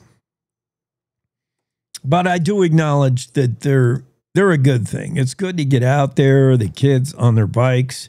And if they need a little pedal assist, you know, who can blame them? But these things, they're going faster and faster. And pretty soon there's going to have to be clarification on what is a bike and what is a moped, basically. When they get to speeds of 30, 40 miles an hour, you're not on a bike anymore. You're on a motorcycle or a moped or whatever. Yeah. Let's do this day in history while we're at it, because we got a lot of guests coming up that I'm going to want to get to. This day, August 6th, Esther Hobart Morris was born in Tioga County, New York. Esther Hobart Morris, you know her. She was born McQuigg, by the way. Her maiden name, McQuigg, born in Tioga County, New York. This day, 1814, Esther Hobart Morris. DeForest Richards, born on this day in Wilcox County, Alabama. DeForest Richards served as governor of Wyoming from 1899 to 1903. He was the first Wyoming governor to die while in office. Happy birthday, DeForest Richards, born on this day in 1846. This day, 1850, Luis Vasquez becomes postmaster at Fort Bridger. On this day in 1867, Indians raided the Union Pacific near the present location of Lexington, Nebraska. 1890, a young baseball player named Cy Young made his major league debut with a team called the Cleveland Spiders. They were part of the National League way back when. Cy Young, one of the greatest pitchers of all time, in fact, has the Cy Young has a pitcher's award named after him. It's so cool. I was looking at his baseball card, and it's so, man, if you have that card, I can't imagine what it'd be worth. Cy Young makes his Major League Baseball debut with the Cleveland Spiders this day, 1890. 1898, the Wyoming Battalion left a steamer called the Ohio on Manila Bay and went into camp. I'm not sure why that's important.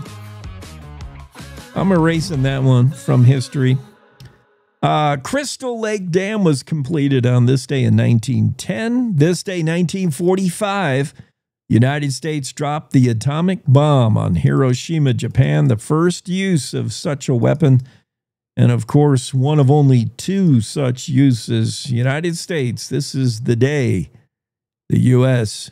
bombed Hiroshima with the first use of the atomic bomb. This day, 1945. This day, 1965, President Lyndon B. Johnson signed the Voting Rights Act. And in 1998, on August 6th, a magnitude 3.6 earthquake occurred about 11 miles outside of Rawlins, Wyoming. All these things happened on this day in history. This day is August 6th, falls on a Wednesday this year. And thanks for making us a part of your day and listen to me rant about e-bikes. Oh, those e-bikes. I'll probably have one in another week or so, right? I'll be the latest e-biker. I definitely see the advantages. And if I had the ability to go that fast without pedaling, I would certainly use it. I just hate that I guess I'm jealous that I don't have an e-bike. Cowboy State Daily Radio Network. We'll be back after top of the hour news.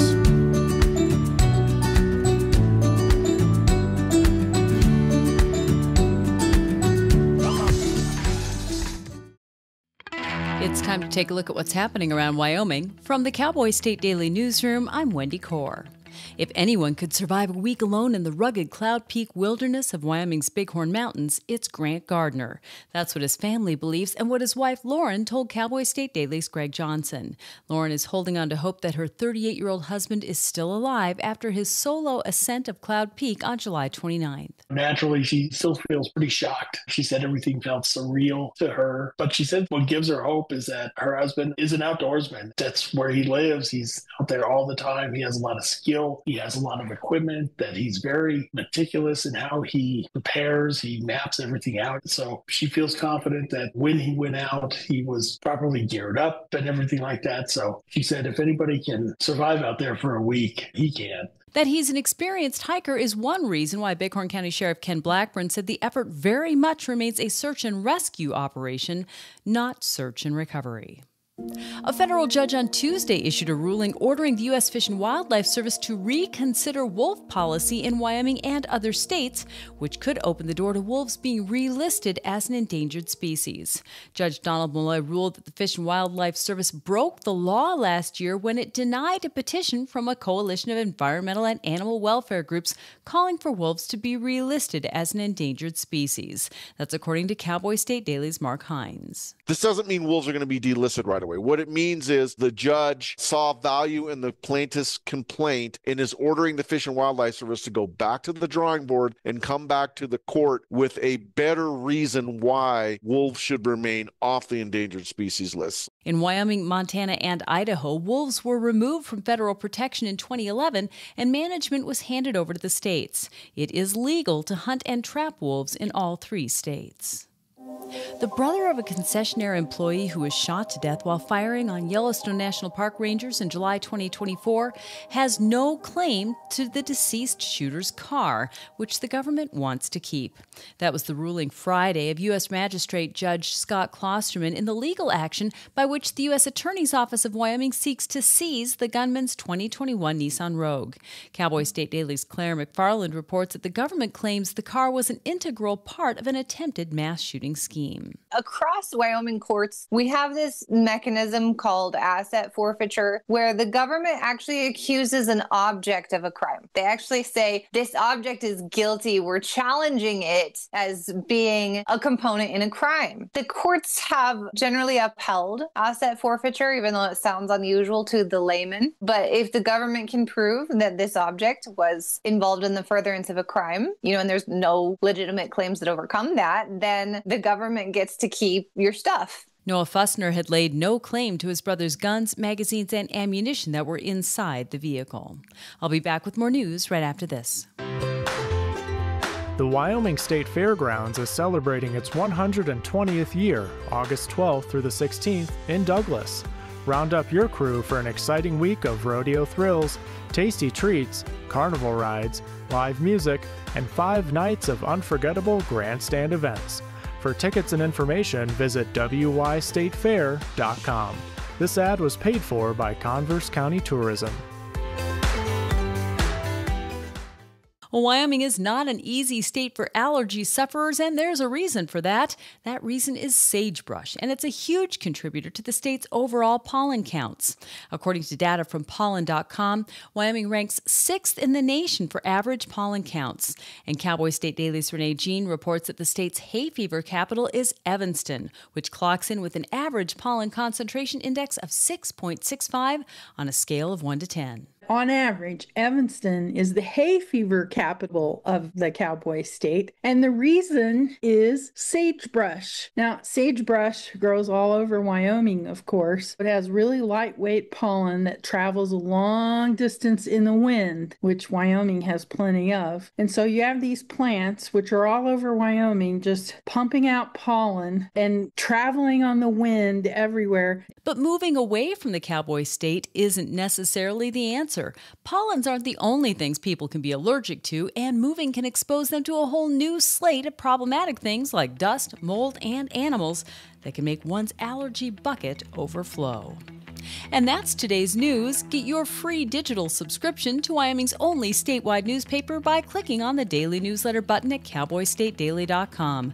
I'm Wendy Core for Cowboy State Daily. We said we'd never give in to a meltdown. Okay. And we'd never babysit with a screen. We said we'd never let the toys take over. Mariella. Never leave the house looking, well, and never let them out of our sight.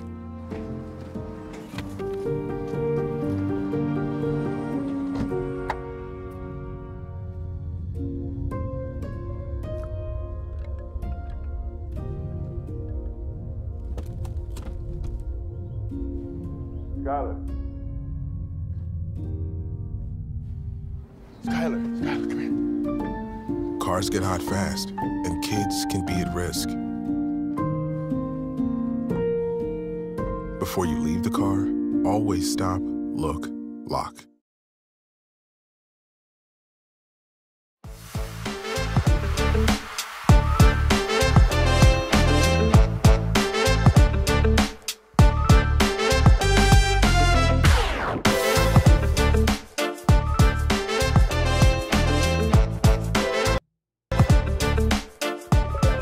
Cowboy State Daily Show continues. Claire McFarland is here. Claire, my toothache's not a toothache. It's sinus infection.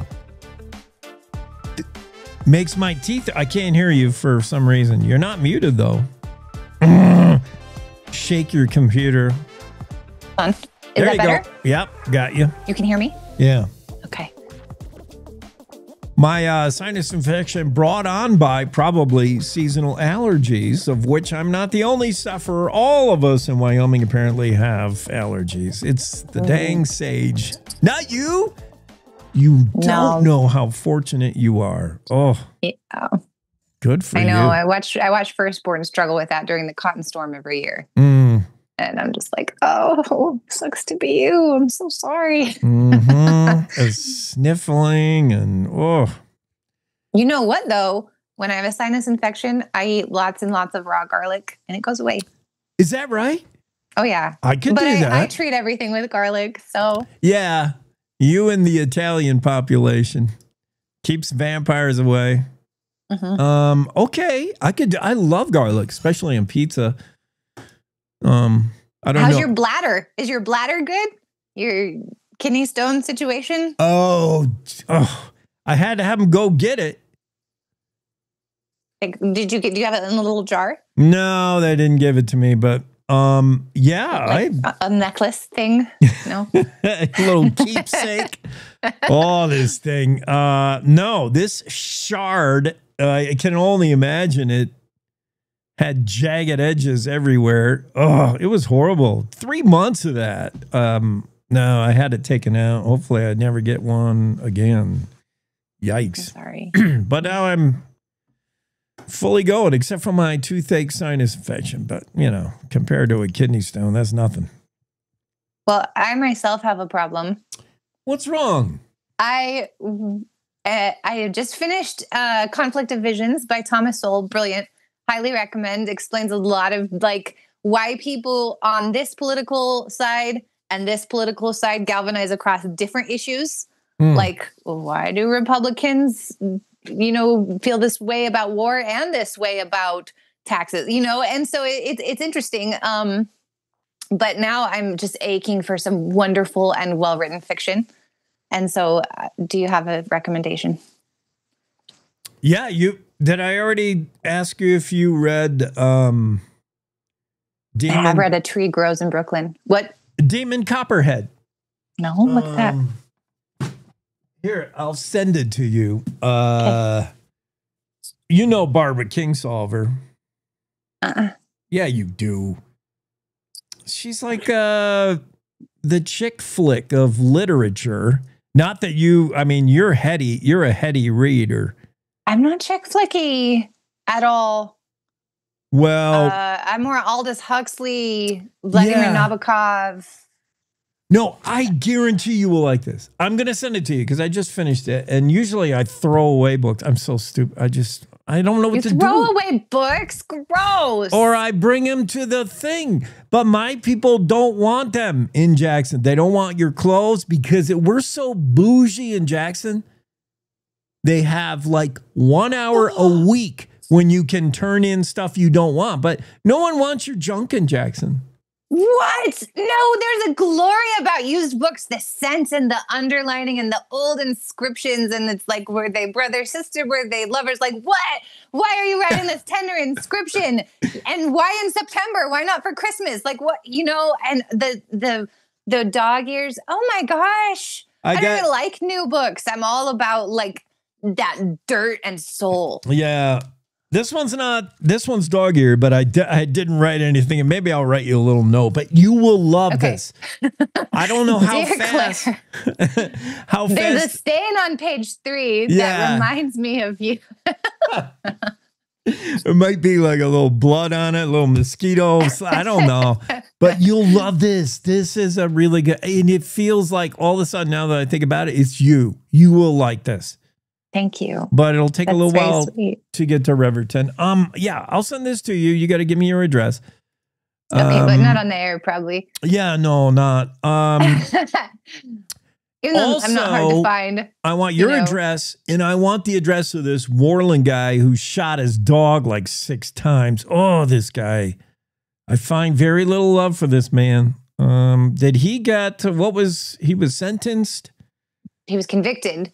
Sentencing comes later because they do this. It's called a pre-sentence investigation report where the judge reads a whole report on your life and your criminal history. And, that someone at DOC is like, he's either a good candidate for probation or he's not.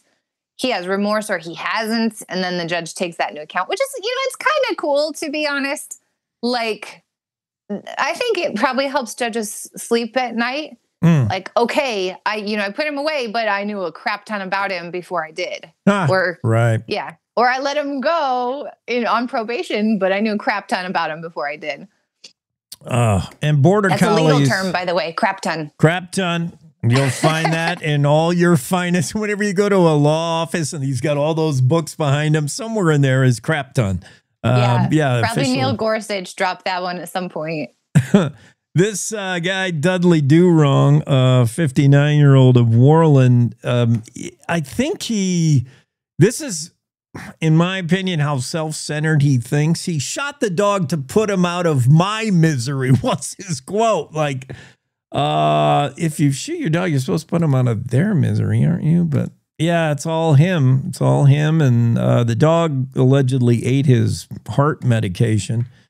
Lived through that, the dog did, and then lived through getting shot like multiple times. So, okay, sentencing. Yeah, in my legal world, sentencing comes first. Like, as soon as Dudley Wright comes before me, I'm like, sentencing first.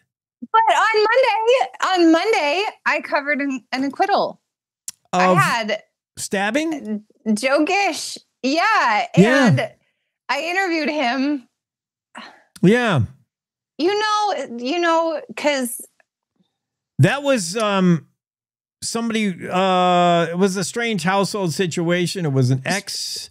His ex is So yeah, I'll break it down. So Joe and his daughter have lived together, and they've been kind of inseparable. She's in her early 20s now. Yeah. And the ex-wife, he's, you know, it sounds from his interview and from prior interviews to law enforcement, he's not after her. There's not like a tension there. But the daughter and the estranged husband, Joe and his daughter, come back to live with the wife. Okay, we're going to salvage the house, or we're going to restore relations between mom and daughter, whatever we're going to do. And mom has a boyfriend, and boyfriend's like wrenching around with the plumbing in the bathroom for days on end. And it comes to a boiling point. Joe told me in the interview, yeah, there's also tension between him and my daughter, where he's trying to get my daughter out of the house. He's trying to kick my young adult daughter out of the house. And that was a no-go for me. And so it all boils over in the court documents, in the original news story that I wrote. Like, if you just put the labels on, like estranged husband shoots wife's boyfriend, you automatically assume love triangle. Yeah. And so I took great care this time. Like, that's not what that was. Anyway, were you going to say something before I babbled? No, you're right. And you did take care enough that when I read it, my sense was, you know, a neutral relationship with the new guy, with his ex, like, you know, it was working out. But when he made any kind of anything negative towards his daughter, who that seemed like that was his pride and joy, his daughter, that relationship, you go knocking there, and now you've got him a little riled, and then you screw up the bathtub with an endless plumbing job, and that was the tipping point. Yeah. Have you ever had someone in your bathroom for days on end? No, but I share a bathroom with 4 boys. And that's like a final straw kind of a thing. I haven't stabbed anyone yet, but yeah. Just kidding. I wouldn't stab You anyone. are a statistical minority in Riverton. You have not got stabby in you know, my time. oldest like self-teaches like all these martial arts from YouTube and books. He's got an impressive book collection of martial arts. Like, he studies hard, and it's so fun. He's 15. He's bigger than me. Stuff. You know, he's getting ripped. He's getting jacked, and that's what we have to hear about all the time. But it's so much fun. Everything in me does not want to punch him because he's my boy. He's my baby. But he's like, no, come at me. So I just randomly, like, we'll be in the kitchen and I'll just randomly throw a punch and he can block it. Like if he's cooking eggs. It's the most fun game. It's so weird. And it's such a psychological thriller, like trying to punch my son. Pink Panther and Kato, where he's supposed to surprise attack him all the time. Okay, I don't know that. Oh, wow. There's so much to learn. So do I, though, because I didn't know that your car could be guilty of a crime. We're going to talk about that in a minute. But yeah, go look that up or go watch some old Pink Panthers. He instructed his manservant, Kato, to attack him at any time so he could always be ready. Really? And stay sharp. Yes. And Kato would launch himself out of the ceiling. And yeah. I'm gonna get there. I'm gonna get that sophisticated. Yeah. Check that out. It.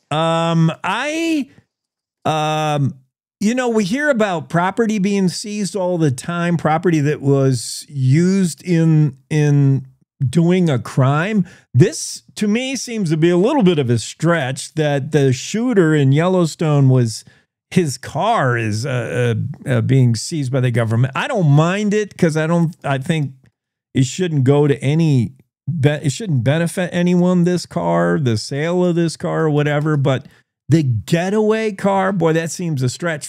I'm just fascinated with the legalness of property being guilty of a crime. Explain that, Claire.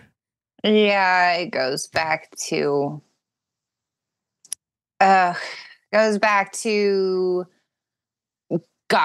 pirating days when the authorities were frustrated at a lack of maritime law to, enforce anti-piracy laws. And they were like, well, what if the ship was guilty here and we could just take their ships? And so civil asset forfeiture actually has a sordid history of jurisprudence, because there's a case, and I can't remember if it's still in effect in part or not in effect at all or in whole. I have no idea. I'm a little ill prepared here. I'm gonna have to do a Google, but there was a case couple decades ago where a woman's husband cheated on her with a prostitute in a car. Prostitution was illegal.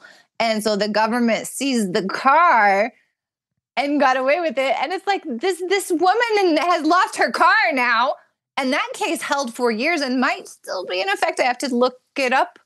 It was in effect at least until the Obama administration. I wish I knew the answer to that one, because civil asset forfeiture, like I said, long and sordid history. And I don't know if that particular thing, you know, you being an innocent party and still having your property taken by the government is still in effect or not. I could see the car playing a key role in that crime, especially if the back seat was expansive and comfortable. But, you know, saying that this shooter in Yellowstone intended to live through this whole thing and then make his getaway in the car, boy, that seems a stretch by the government, but I don't know. You know, I'm not going to comment on that, but I love writing about civil asset forfeiture because I like to rattle libertarians like yourself, and it's really fun. Like, what do you mean the government can talk about like weird things the government can do? There's a Wyoming guy who's in prison right now. He's on a 1-year stretch. He's halfway through it, and his crime is turning a wrench. Diesel mechanic Troy Lake.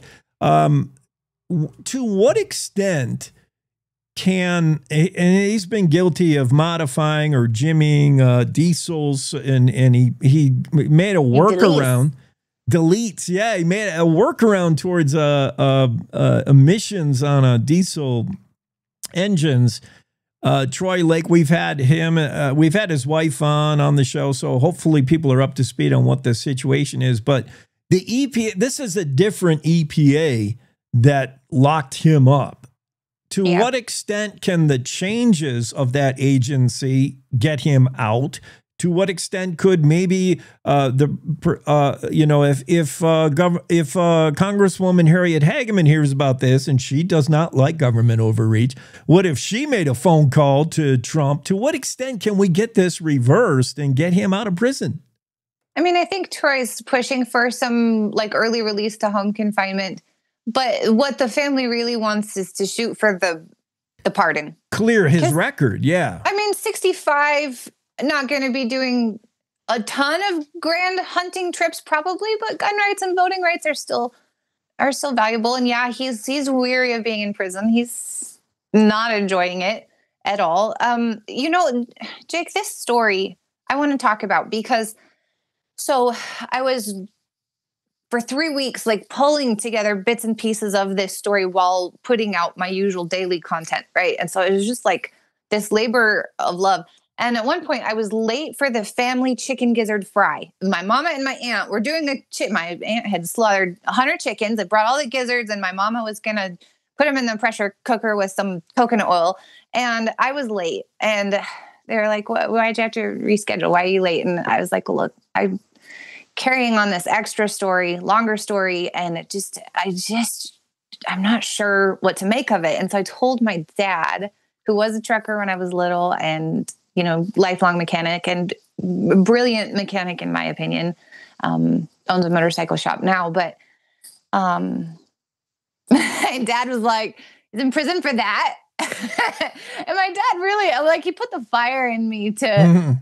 The way I saw it as a crime reporter, I was like, oh, you're in prison. There's some people implicated in child pornography who have gotten the same, like maybe excessive, maybe worth a story. Let's go. My dad was like, oh my gosh, what the crap? And so right or wrong, and my dad, you know, people can debate whether he is right or wrong, but he doesn't operate from a premise of dishonesty. He is, if I had to choose a living mortal on the earth now to be my conscience in place of my conscience, it would be my dad. He's mighty and he's a titan to me. And so that put the fire in me to do this. And then once I did, I got dozens of people who think like my dad emailing me and calling me and reaching out to me in various ways. And I honestly don't think I've had so much reaction from any story ever before.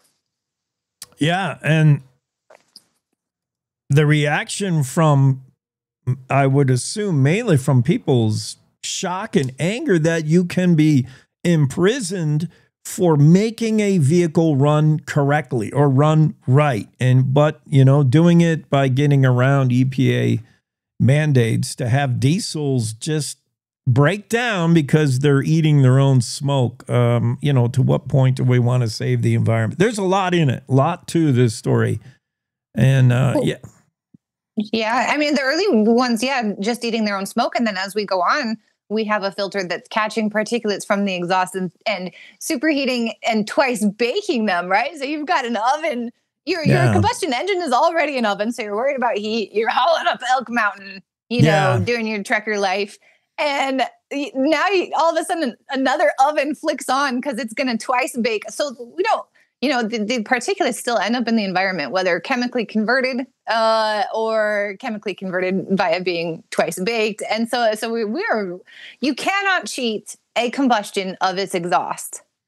You can transmogrify, if that's the right word. It's exhaust, but you can't cheat that process. If you have a combustion engine, something's coming out in one form or another. Yeah, and people like Troy, the mechanic, and your dad, a mechanic, and engine designers are saying, why would you purposely design something faulty or backwards or it might mess it up? It's like deciding that e-bikes are too fast, and so we're going to put square wheels on them instead of round wheels. That's the government solution. It's like, why would you do that? Like, I don't know. Just seems dumb. I'm going to send you this book, and thank you. That's really sweet. Never be late for the chicken gizzard fry at the McFarland's. Wow. Thank you. Yes. Have a great Tuesday or Wednesday. You too. Yeah. Wednesday. Cowboy State Daily Show. It's Claire McFarland with her stories. We'll be right back. Another guest, Jody Velasquez, joins us right after this short break because we do have commercials. Greg and I were talking about those pesky commercials. Yeah, we got one right here. Wyoming is a big state. There's so much ground to cover, so many stories to tell. But the Cowboy State Daily News team is up to the challenge. I'm Wendy Core, host of Cowboy State Daily Video News. Whether it's politics in Cheyenne, energy issues in the Powder River Basin, or grizzlies in Yellowstone, our talented crew of experienced journalists are out there finding and telling the stories that matter. What's the best restaurant in DuBois? Renee Jean checks it out. What's the most recent Supreme Court decision mean to our everyday lives? Claire McFarland explains. How is the upcoming elk hunting season shaping up? Mark Hines lets us know. Every day, I talk to the reporters who are covering the topics, issues, and people that are important to Wyomingites, and in our daily newscast, I bring you those stories. Tune into the Cowboy State Daily Video Newscast every morning, only on CowboyStateDaily.com. This is the Cowboy State Daily Radio Network. Mom, I got it. What are you doing in there? I got stuff. Are you a dog? I wouldn't do that. Have you seen the pliers? Where'd you find those? It's not your birthday. Sorry. Bye, Grandpa. Bye, Grandpa. Take care of yourself. What are you doing? What are you looking for?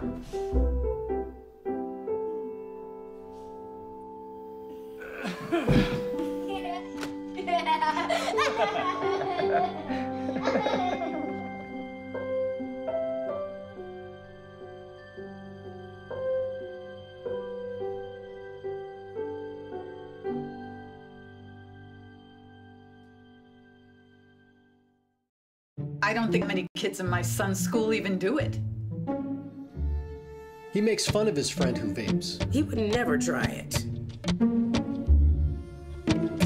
She's into soccer. She's on the honor roll. She's just not the type. No way. No way. No way. No way, my kid would never vape. Get your head out of the cloud. Today, nearly 8,000 kids will start vaping. Maybe even yours. Learn about the dangers at talkaboutvaping.org. Life's daily battles are not meant to be fought alone.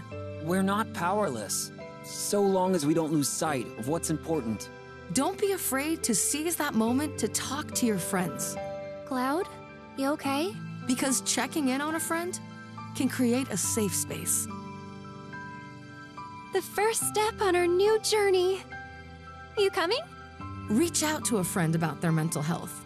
Seize the awkward. It's totally worth it.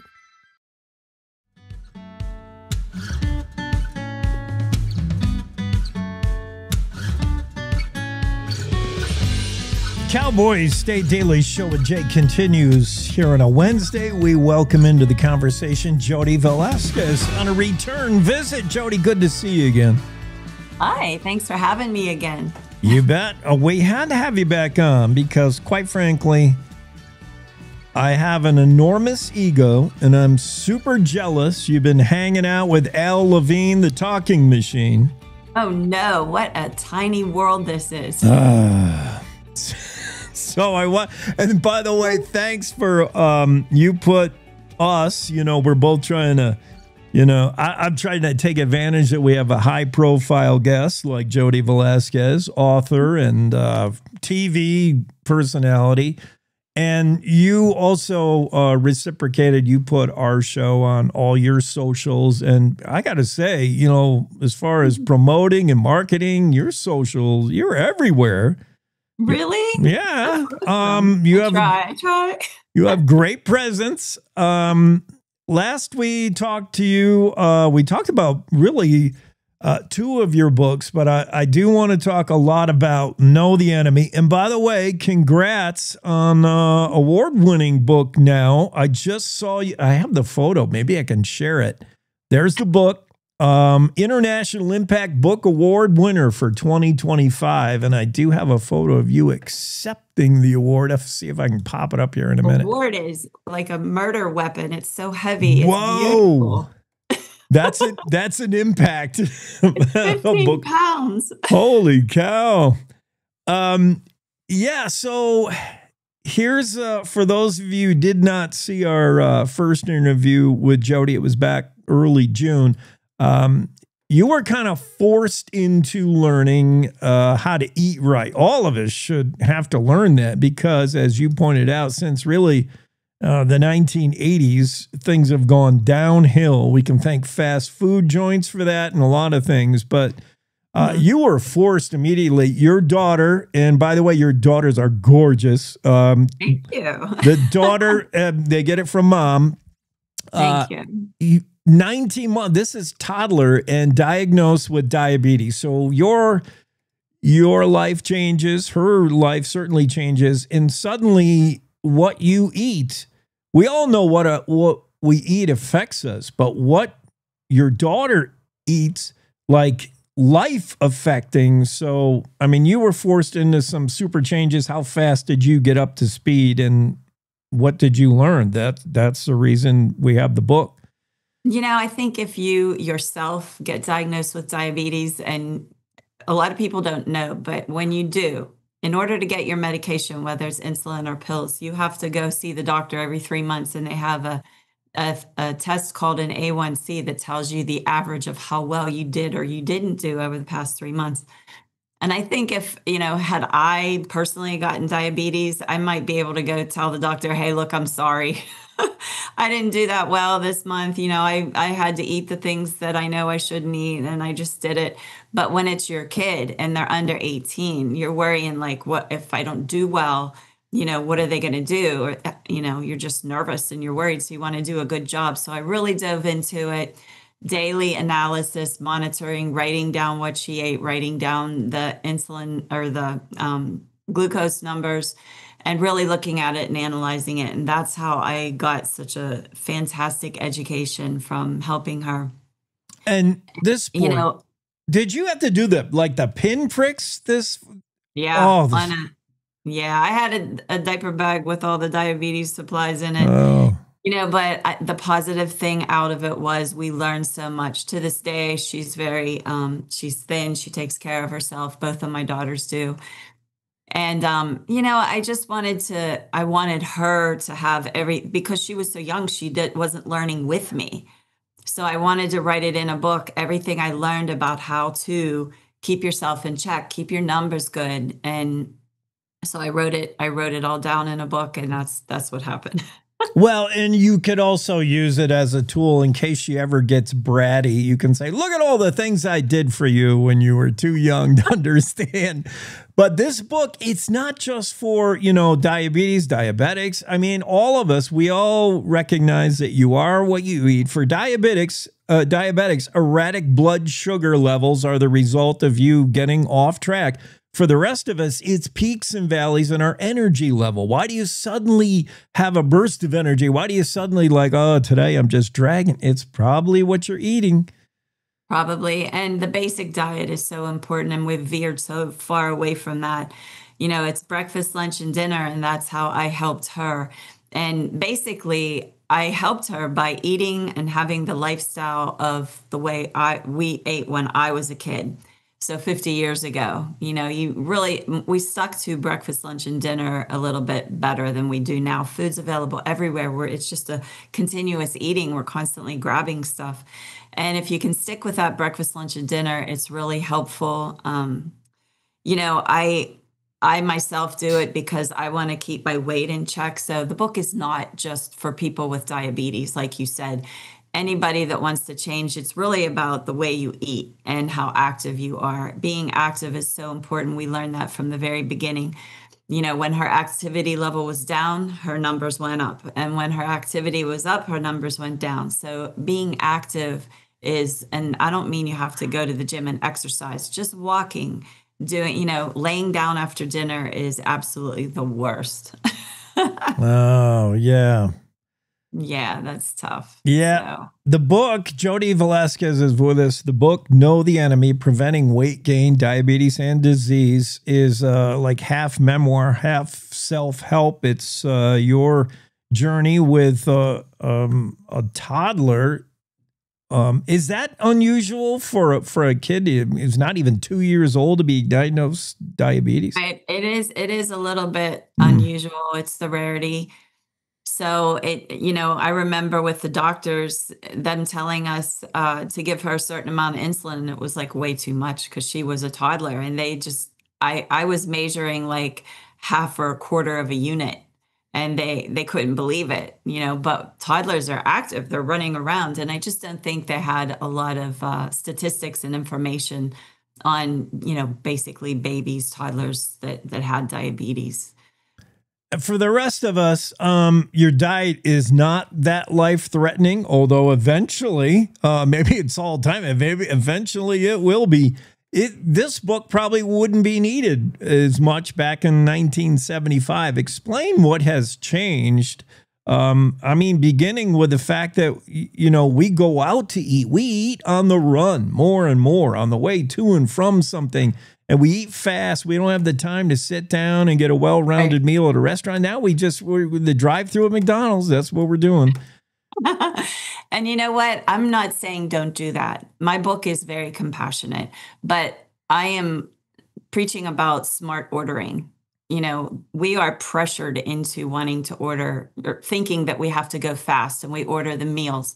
And you don't have to do that. I recommend carrying water with you all the time when you're in your car. If you have that water or whatever drink you're drinking, it makes it easier not to have to order the fast food meal. We're talking about customizing your order to fit your health and your needs, instead of just taking what they're telling you. Take a number 4, take another number 5.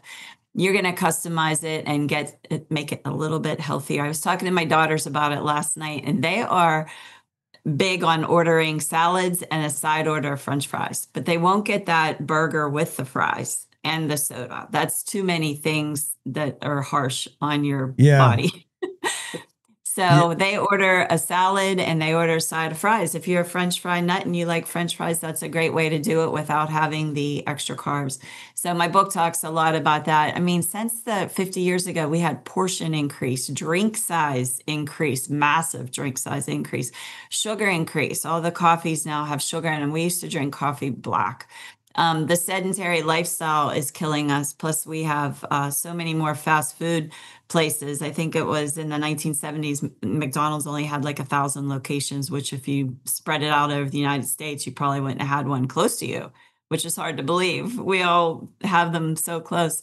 high sugar and high fat has increased. So, and 10,000 food additives that are questionable. So a lot has changed. Yeah. And I mean, portion size, anybody who is not from America who visits here, comes here, it's one of the first things they note. They're like, oh my goodness, the plates of your food. Like, yeah, I can't eat that much. This is a little bit of a side note, but it's kind of in the news. President Trump told Coke they should start using sugar again, Mexican Coke, sugar cane. I think my impression of high fructose corn syrup is it's evil. But if Coke started using real sugar again, sugar cane, that's not necessarily healthier. That's a lot of sugar in your average soda pop.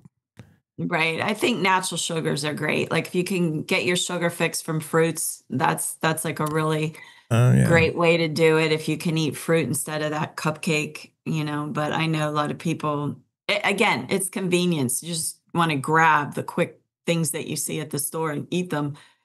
The gas station might not have fruit, so you might not be able to grab it quickly. Yeah, and I'm glad you pointed out the combo meal killer, I'm going to call it. But yeah, you don't have to be into the combo meal. You can piece it out, get a water with the burger and fries or something. All right, sorry. Go ahead. You go ahead. I also have in the book a post-restaurant evaluation. So a lot of restaurants really have a lot of salt in the food.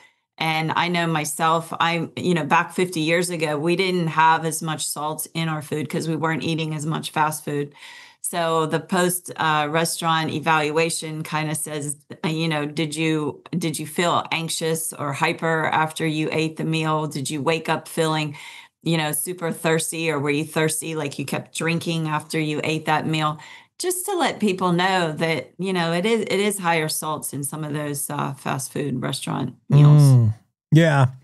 Well, this is all well and good. I can buy the book, read the book. I can say yes to everything in it, but it's impossible to live this way on the road. Traveling, summer, your latest blog on your website talks about how do you do this when you're traveling, especially in the summer, we're all going somewhere.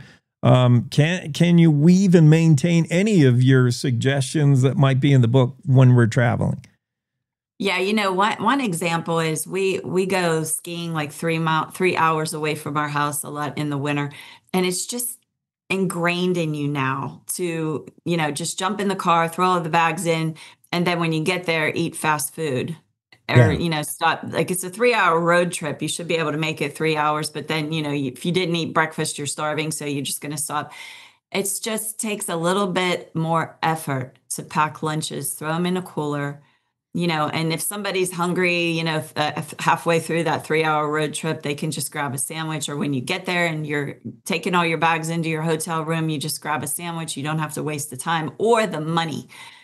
And I can't stress that enough, the money that you can save if you really try to curb your fast food cravings and your coffee cravings with the sugar, these syrups. And we have a craving for syrups now. Syrups are in the coffees. Syrups are in the shaved ice. Syrups are in the alcohol. We have pineapple vodka now. We have all kinds of...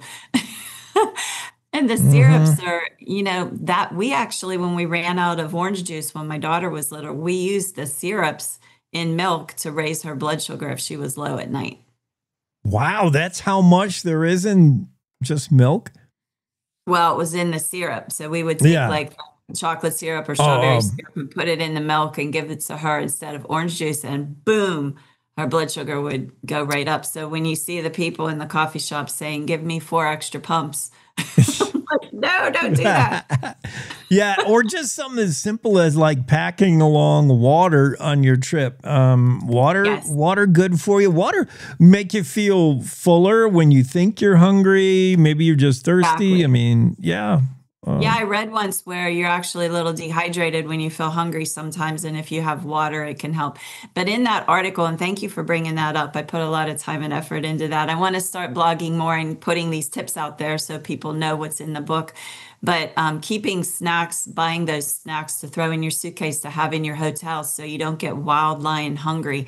If you're in your hotel and you know you're going to dinner, but it's not for an hour and you have nothing to eat, you might get extremely hungry. And then when you're going to order too much when you go out. So I gave all kinds of suggestions, and a lot of it was like nuts and quality cereal bars and just things to keep in your hotel room so that you don't get super, super hungry when traveling. Yeah, and I imagine the first time or two, this is cumbersome, but it becomes habit like anything else, right? I mean, if following your 10 tips to eating better while traveling, at first it's might be a chore, but for you, it's probably second nature now.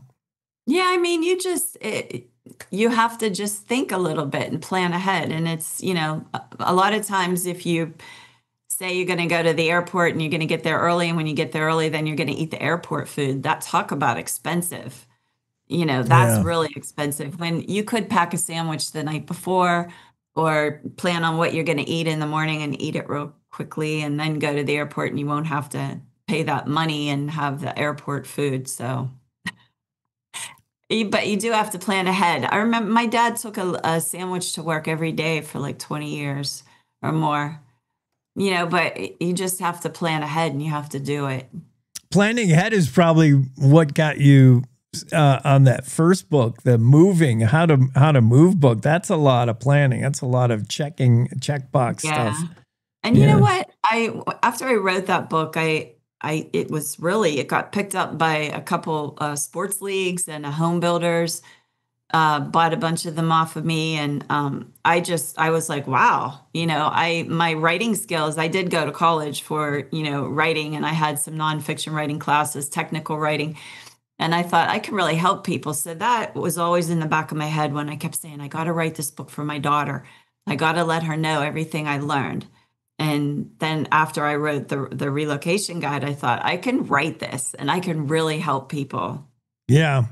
Yeah. And it's everybody says about your books that it's just really easy to read. It's simple stuff, but a lot of us don't think through the process of moving, whether it's the slick move guide. We just don't do the preparation in our mind. And to read you, we just benefit from your experience, your knowledge, whether Slick Move Guide or the latest book. How do we find these books? Amazon, of course, and your bookstores. We can go to the website as well, jodyvelasquez.com. Yep, jodyvelasquez.com. And the book is Know the Enemy, Preventing Weight Gain, Diabetes, and Disease. And you can get it on Amazon in the ebook form or the paperback. And I'm working on getting an audiobook. I'm working on that. All right. You should voice it if you have the option. Oh, you think so? Don't you think? Yeah. Why not? Be more authentic. I don't know. I have a little bit of that Pittsburgh twang in there, I think. Pittsburgh twang with some Texas Southern. Yeah, I don't know what it is, but yeah, I think you should voice it. It's unique. Oh, thank you. And I asked you for your address. I would mail you a free copy. I was going to wrap it in a terrible towel because I know you wanted one really bad. Oh, my goodness. I actually have. Did I tell you I have one? You were telling me about that last time. I can't get rid of it. Well, who is your sports team? You don't have a team in your state, correct? I'm the Bills. I admire the Steelers. That's a lot of history there. Yeah. But terrible. Yeah, that about explain. Yeah. Terrible towel. I forgot we talked about that. Thanks, Jody, for coming on. Oh, thanks for having me. I really, really appreciate it. And I do. I mean, if anyone needs your book, I do. My diet's not good, so maybe I'll take you up on that. Okay, send me an address or have Scott send it. Okay, I will. All right, thank you. Thank you. Have a great Wednesday. Jody Velasquez on the show. Cowboy State Daily Show continues. We're going to take a quick pause for the cause. We'll be right back. Want to stay in touch with what's happening around Wyoming? I'm Wendy Core, host of the Cowboy State Daily video newscast. From Mountain View to Upton, from Jackson to Cheyenne, our reporters are out there finding and telling the stories that matter. Every day, I talk to the talented journalists who are covering the topics, issues, and people that are important to Wyomingites. And in our daily newscast, I bring you their stories. Tune in to Cowboy State Daily video news every morning, only on cowboystatedaily.com. Wyoming is a big state. There are so many stories to tell, and here at Cowboy State Daily, we pride ourselves in bringing those stories to you every day. I'm Riley Strand, videographer and production assistant for Cowboy State Daily Video News. Every day, host Wendy Core and I talk to the experienced journalists who are covering the topics, issues, and people that are important to Wyomingites. And in our daily newscast, we bring you their stories. Tune in to Cowboy State Daily Video News every morning, only on cowboystatedaily.com. You're listening to the Cowboy State Daily Radio Network. Who can you turn to for news you can trust? Your local TV and radio broadcasters. You trust us to keep you safe during times of crisis and to deliver the weather, sports, and entertainment you rely on every day.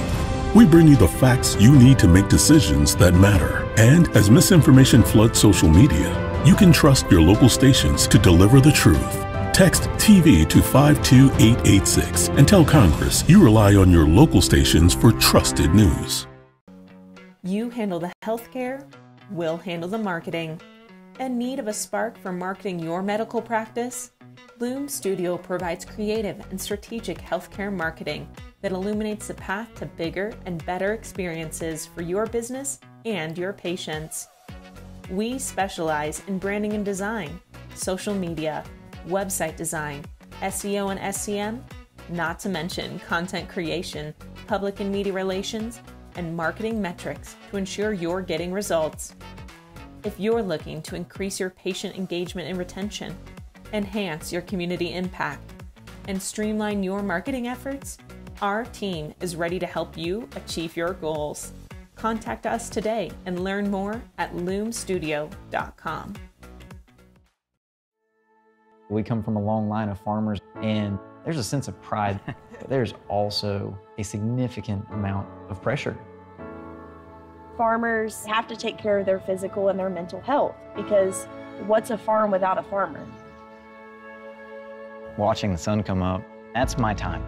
I can have a cup of coffee, and every day's a new opportunity. That's cool. Your hand's gotten so cute. Yay! Don't forget to check in on yourself. Love, your mind.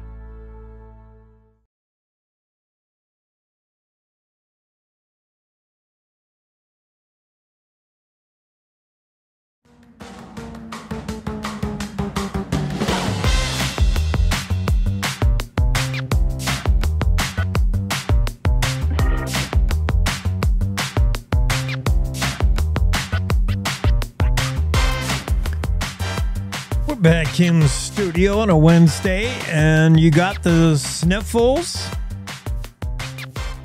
sore throat, allergies, hay fever. Yeah, Wyoming's kind of ground zero for hay fever.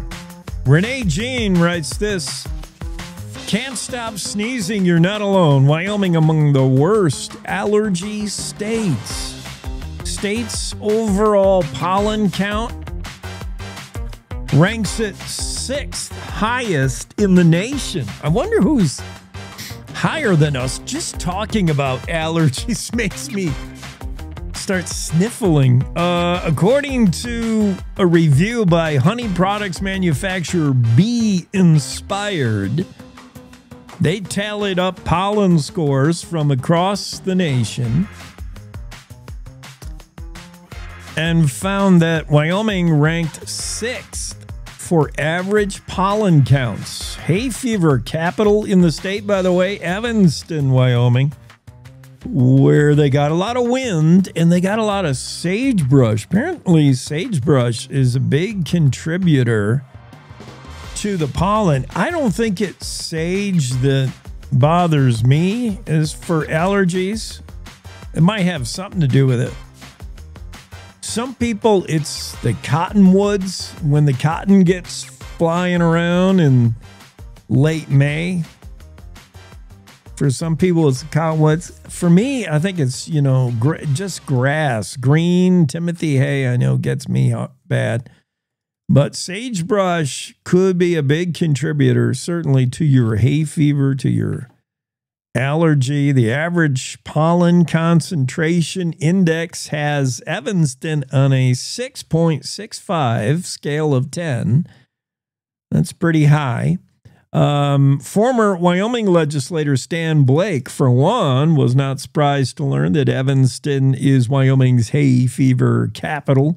He used to live there. He started having issues with allergies, severe enough that he required a specialist as early as second grade. He was seeing a specialist for his allergies. He says he's done the whole bit now that he's an adult. He does the Zyrtec or the Claret D every day, every other day during when it's really bad.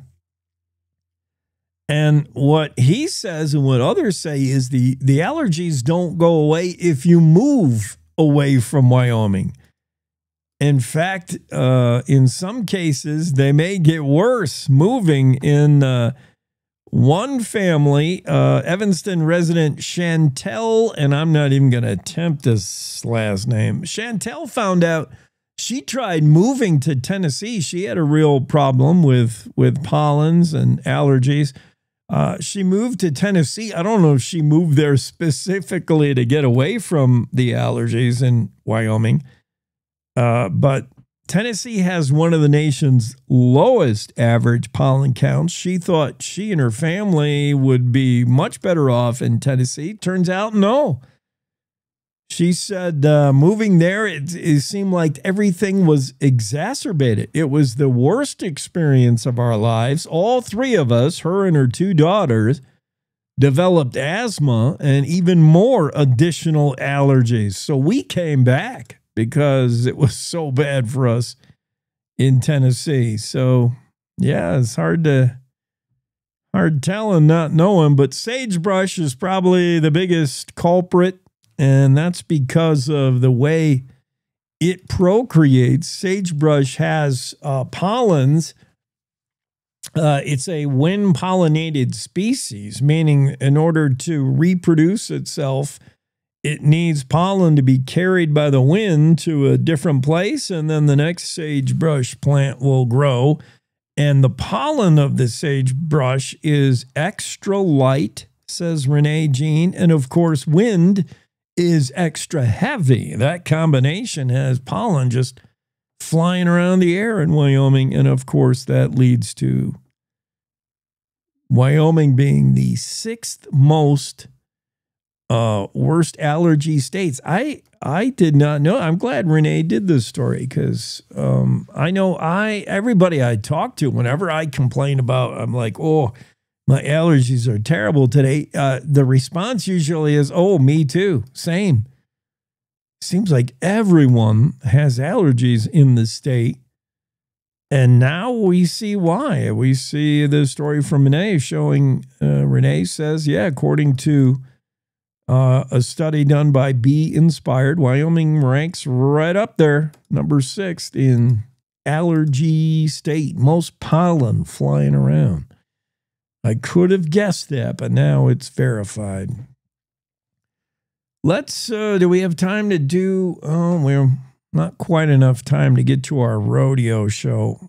We'll do that a little later. Next hour, we'll get to the rodeo show. Mark Hines' story about the federal judge ruling that could open the door towards relisting the wolves on the Endangered Species Act. Federal judge yesterday ruled that there is some merit to a lawsuit brought against the Fish and Wildlife Service. The judge says in his ruling that the Fish and Wildlife Service, quote, broke the law last year when it denied a petition from a coalition of environmental and animal welfare groups called for wolves to be reenlisted as an endangered species. The ruling is from Judge Donald Malloy. His U.S. District Court judge in the District of Montana in Missoula.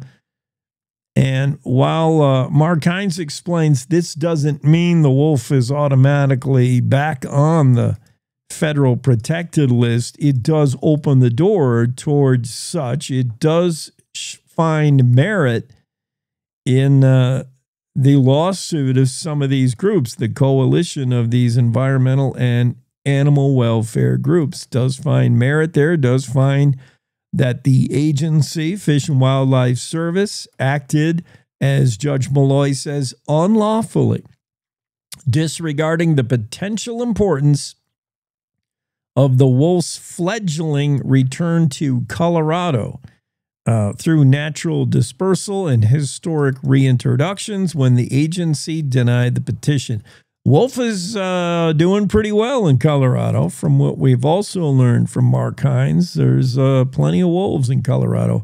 But the latest decision from a judge, yeah, there might be potential to relist the wolf on the endangered species list. Oh, my goodness. Back and forth we go. Well, that'll close us out for this hour. Top of the hour news coming up on the Cowboy State Daily Radio Network. Thanks for making us a part of your Wednesday. We appreciate it. And we'll see you back here in a bit.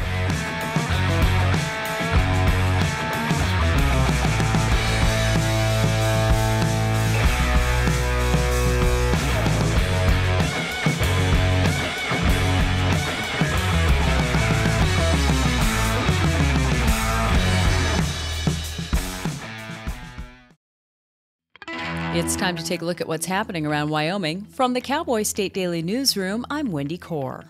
A rash of garbage fires this year outside Rock Springs that a landfill manager linked to lithium-ion batteries foreshadows the potential for large-scale disasters. That's what concerned public officials told Cowboy State Daily's Claire McFarland.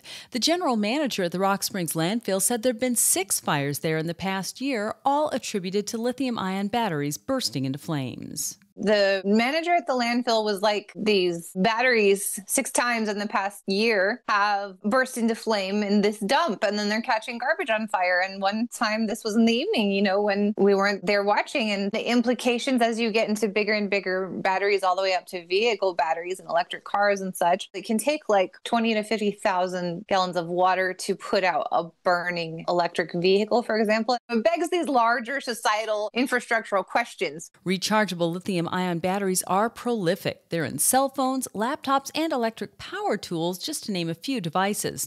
If one of the tiny cells within a battery overheats, so too do all the cells in its vicinity, and so on, leading to a rapid fire that can reach up to 1,800 degrees Fahrenheit.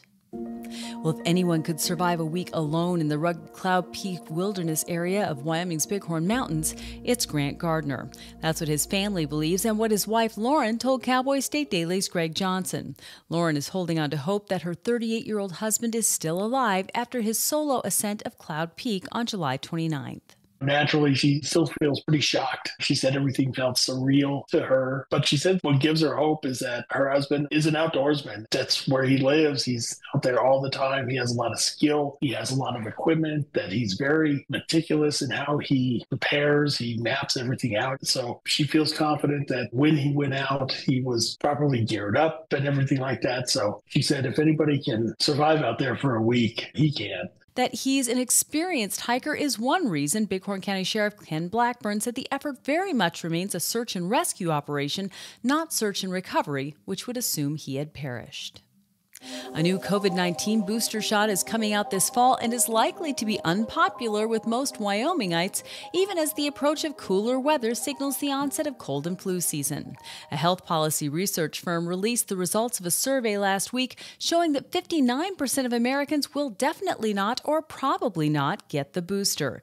And Cowboy State Daily's Jackson Walker reports that these results largely fall along political party lines. Obviously, in a state like Wyoming, a decision like that is is going to prove highly controversial. It seems to be a very push and pull situation between the people and the state. Obviously, the Wyoming Department of Health is very in favor of people receiving this booster shot and staying healthy, whereas some Republican lawmakers, however, are pushing back against it, saying that people should have the right to choose whether or not they receive this shot. But Dr. Alexia Harris, the state health officer, says that whether Wyoming residents elect to get the new COVID booster, the Wyoming Department of Health will be ready for everyone.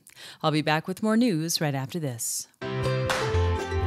The Wyoming State Fairgrounds is celebrating its 120th year, August 12th through the 16th, in Douglas.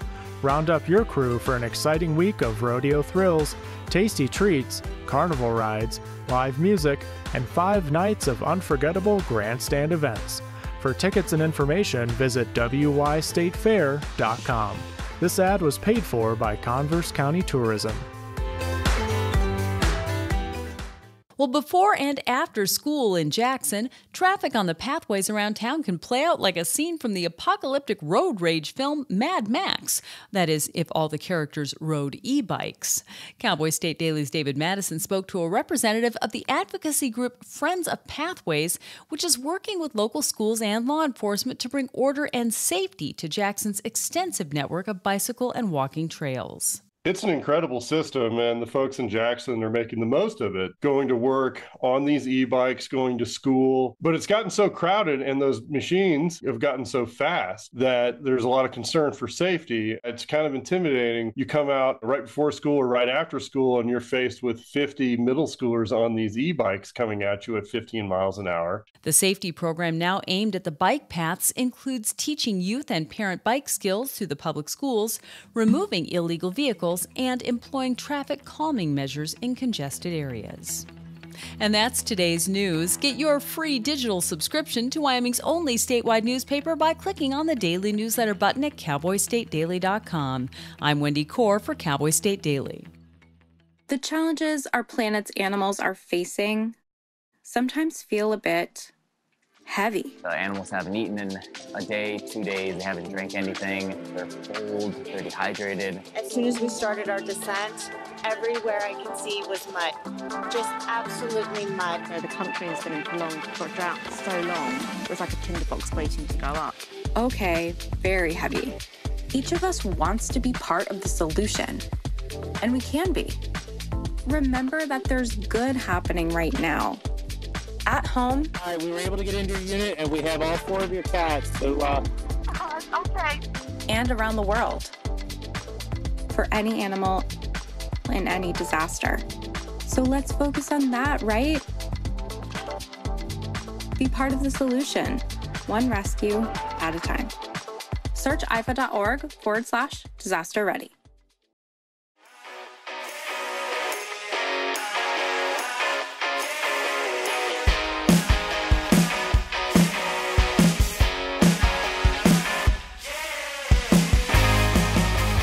Cowboy State Daily Show with Jake.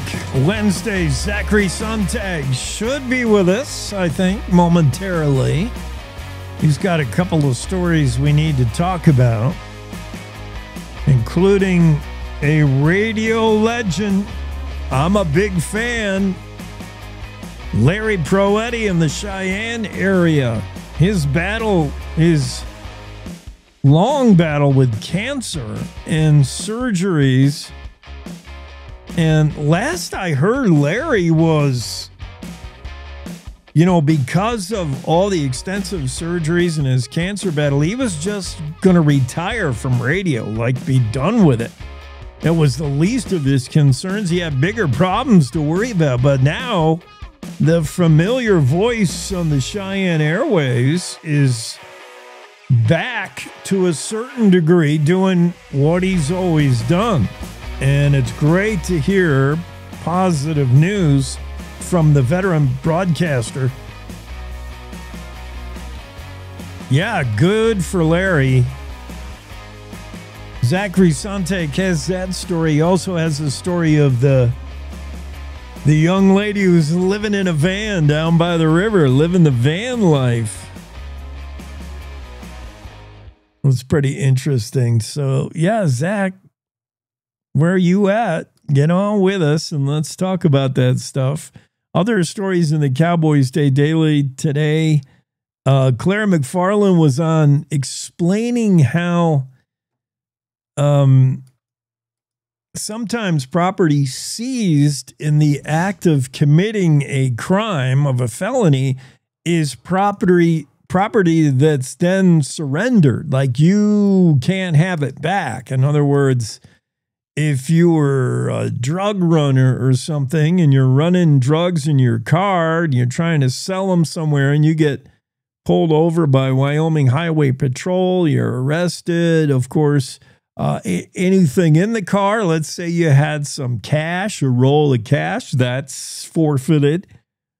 Let's say you had a firearm, in case you had to, get rough with your customers or something, that's forfeited. And your car, that goes to the government, state government, county, federal, it depends on the crime. That's forfeited. It's an asset used in the act of committing a crime. It's civil forfeiture, civil asset forfeiture. Claire had the exact terminology. The reason why we're talking about it here is, to me, this seems a stretch, but of course I'm not a lawyer. Brother of Yellowstone shooter cannot keep the getaway car, according to a federal magistrate. You remember Lucas Fussner is the 4th of July shooter. 4th of July last year, 2024. This Yellowstone concessionaire employee goes on a shooting rampage it was in Grant Village, right? I think, no, it was in Canyon Village. Samson Lucas Fussner, 28-year-old, on the night of July 3rd, leading into the 4th, took a woman hostage, opened fire on park rangers, just pop, pop, pop. Everybody heard the gunshots. Finally, park rangers, one of them was hit in the foot. Nobody was killed in this. The most severe injury was suffered by one park ranger, was shot in the foot. Pretty severe injury. He ended up losing a couple of toes on his foot. And then Fussner was shot dead by park rangers. The brother of Fussner, Noah, at first wanted to lay claims to his brother's guns, magazines, and ammunition.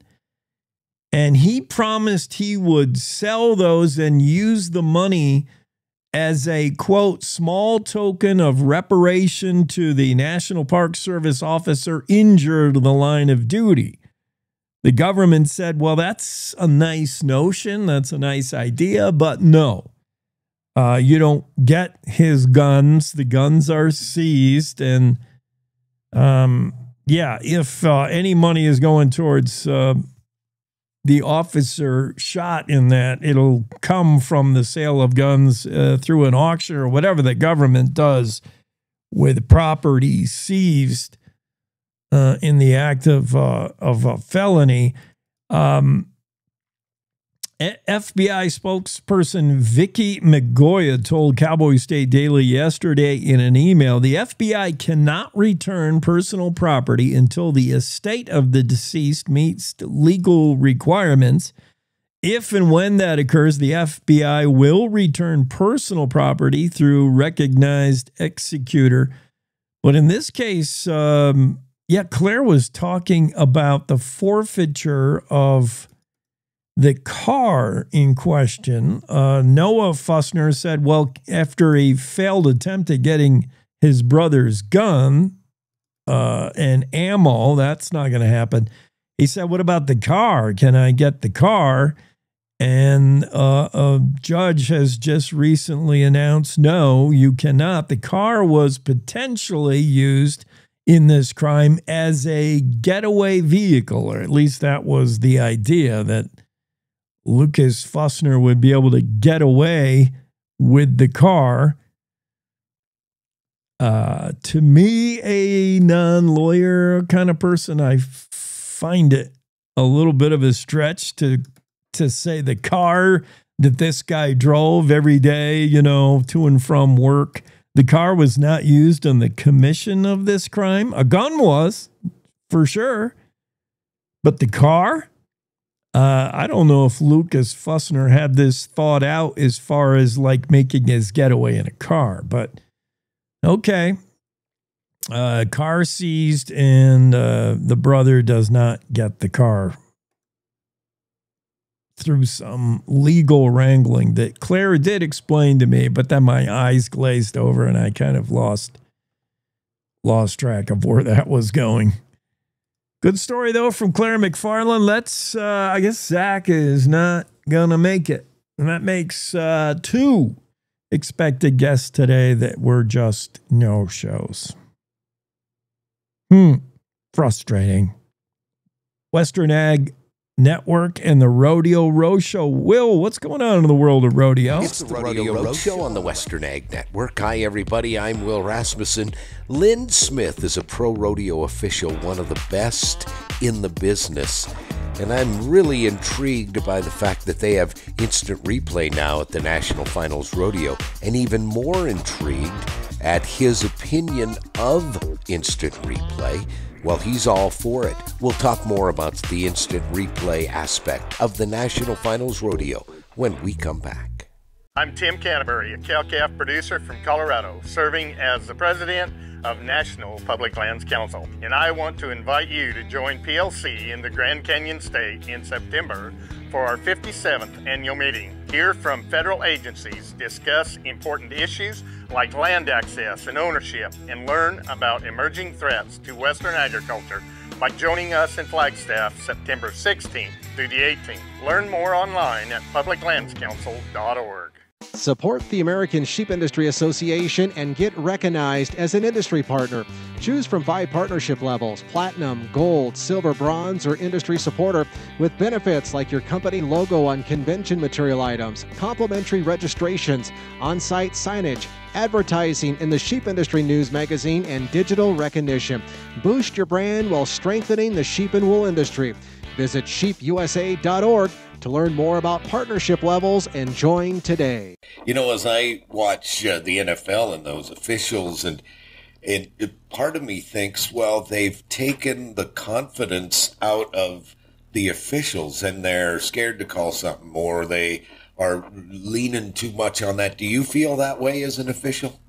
No, I think it's just a backup. I think people thought that was going to be the part of it, but I think that we've kind of come to accept that, that we need to make sure it's right, because sometimes you're not sure. Yeah. And they said, oh, well, throw the flag on if you're not. I said, no, we need to, I want to be 100% sure when I throw that flag. I don't want to have to, go back and eat crow. But I think, we've done surveys, and I think they've come up with we make the calls at the NFR that we make are about 98% correct all the time. So that's a pretty good percentage.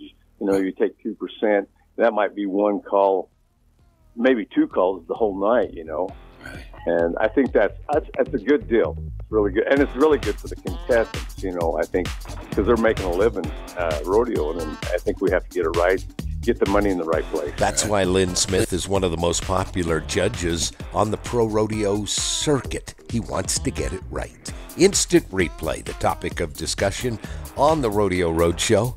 I'm Will Rasmussen on the Western Ag Network. Oh, I got to play my, there. We're back. Cowboy State Daily Thank Morning you, Show with Jake continues. Will. Yes, one of those things that's good in theory and not so good in practice. I love the idea there's instant replay and we can get calls right, and then it becomes excessive and it ruins the sport. I hope that doesn't happen in rodeo. Same thing with the e-bike. I get the e-bike and it gets more people out there off the road and traveling in an alternative transportation, but good in theory.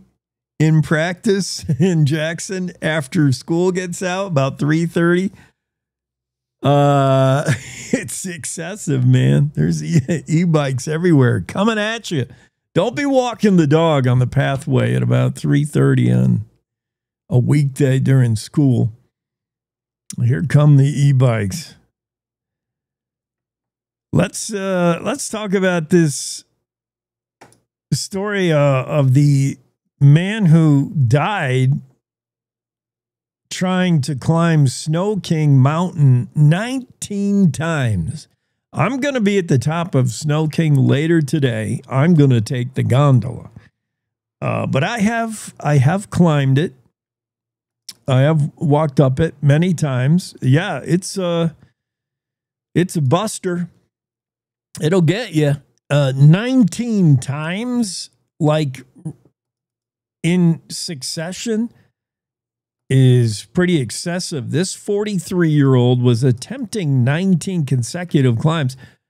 He was preparing himself to climb Everest.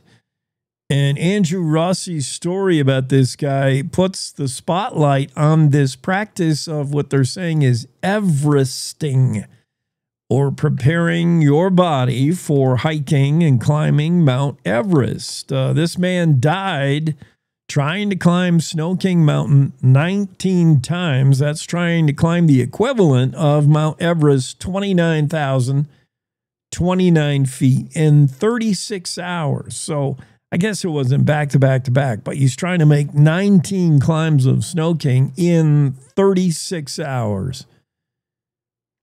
That's an achievement. That's not easy. You're trying to put your body through the endurance and athleticism that's going to be needed if you're to climb Everest. It's one way to get acclimated and get ready. You're trying to get your body ready for the altitude that you're going to encounter, and then the rigors of going uphill that steep of a climb. Slava Lakin died July 2nd, Eastern Idaho Regional Medical Center in Idaho Falls, as a result of him Everesting on Snow King. Everesting is an endurance challenge where people repeatedly summit the same mountain to achieve a similar vertical distance that they would need to summit Mount Everest, the world's tallest mountain, at just a shade over 29,000 feet. Lakin's obituary said he died from complications sustained while participating in a mountain endurance event earlier in the week. Everesting, as explained by Andrew Rossi in his story, isn't nearly as daunting or expensive, obviously, as an actual summit of Mount Everest, but it doesn't mean it's free of risk. Experienced mountaineers see Everesting as ambitiously athletic event that requires training and self-awareness. So while you may see Everesting or climbing Snow King 19 times in 36 hours, you might see that as your actual training for Mount Everest. You also need to be trained up just to do that. I mean, you can't just walk in and climb Snow King 19 times in a row. That's probably not healthy, but apparently in the hiking, climbing world, this is a more and more popular thing, Everesting, in order to prepare yourself for a climb of Mount Everest. Not always deadly, but it can be. And it was in this case. That story from Andrew Rossi. This story from Claire McFarland, we didn't talk about it too much because it just aggravates me as a dog lover. If I was a lawyer, I would even refuse this case, even if it was the only case I had in a year. This Worland man who shot his dog 6 times in order to, quote, put it out of my misery. I mean, just that quote right there tells me something's wrong. Claire McFarland, that's not the right term, right? You you euthanize an animal, you kill an animal to put it out of its misery. You might finish off a deer, let's say, if you were to hit a deer on the highway and it was beyond surviving and it was suffering and it was in pain, it had a broken leg, like it was not going to survive, you would shoot it to put it out of its misery. In this case, Dudley Wright said, I shot this dog to put it out of my misery.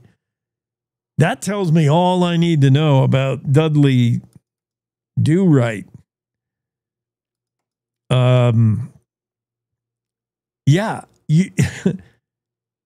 it's all self-centered when you change the quote, put it out of my misery. What are you in misery about? It's a 1-year-old border collie mix that we're talking about. This incident happened in his home north of Worland. Going back, Claire McFarland had the original story about when Donald Dudley Wright, back in January, shot his own dog about 6 times. All of those bullets hit the dog, but none of them killed the dog.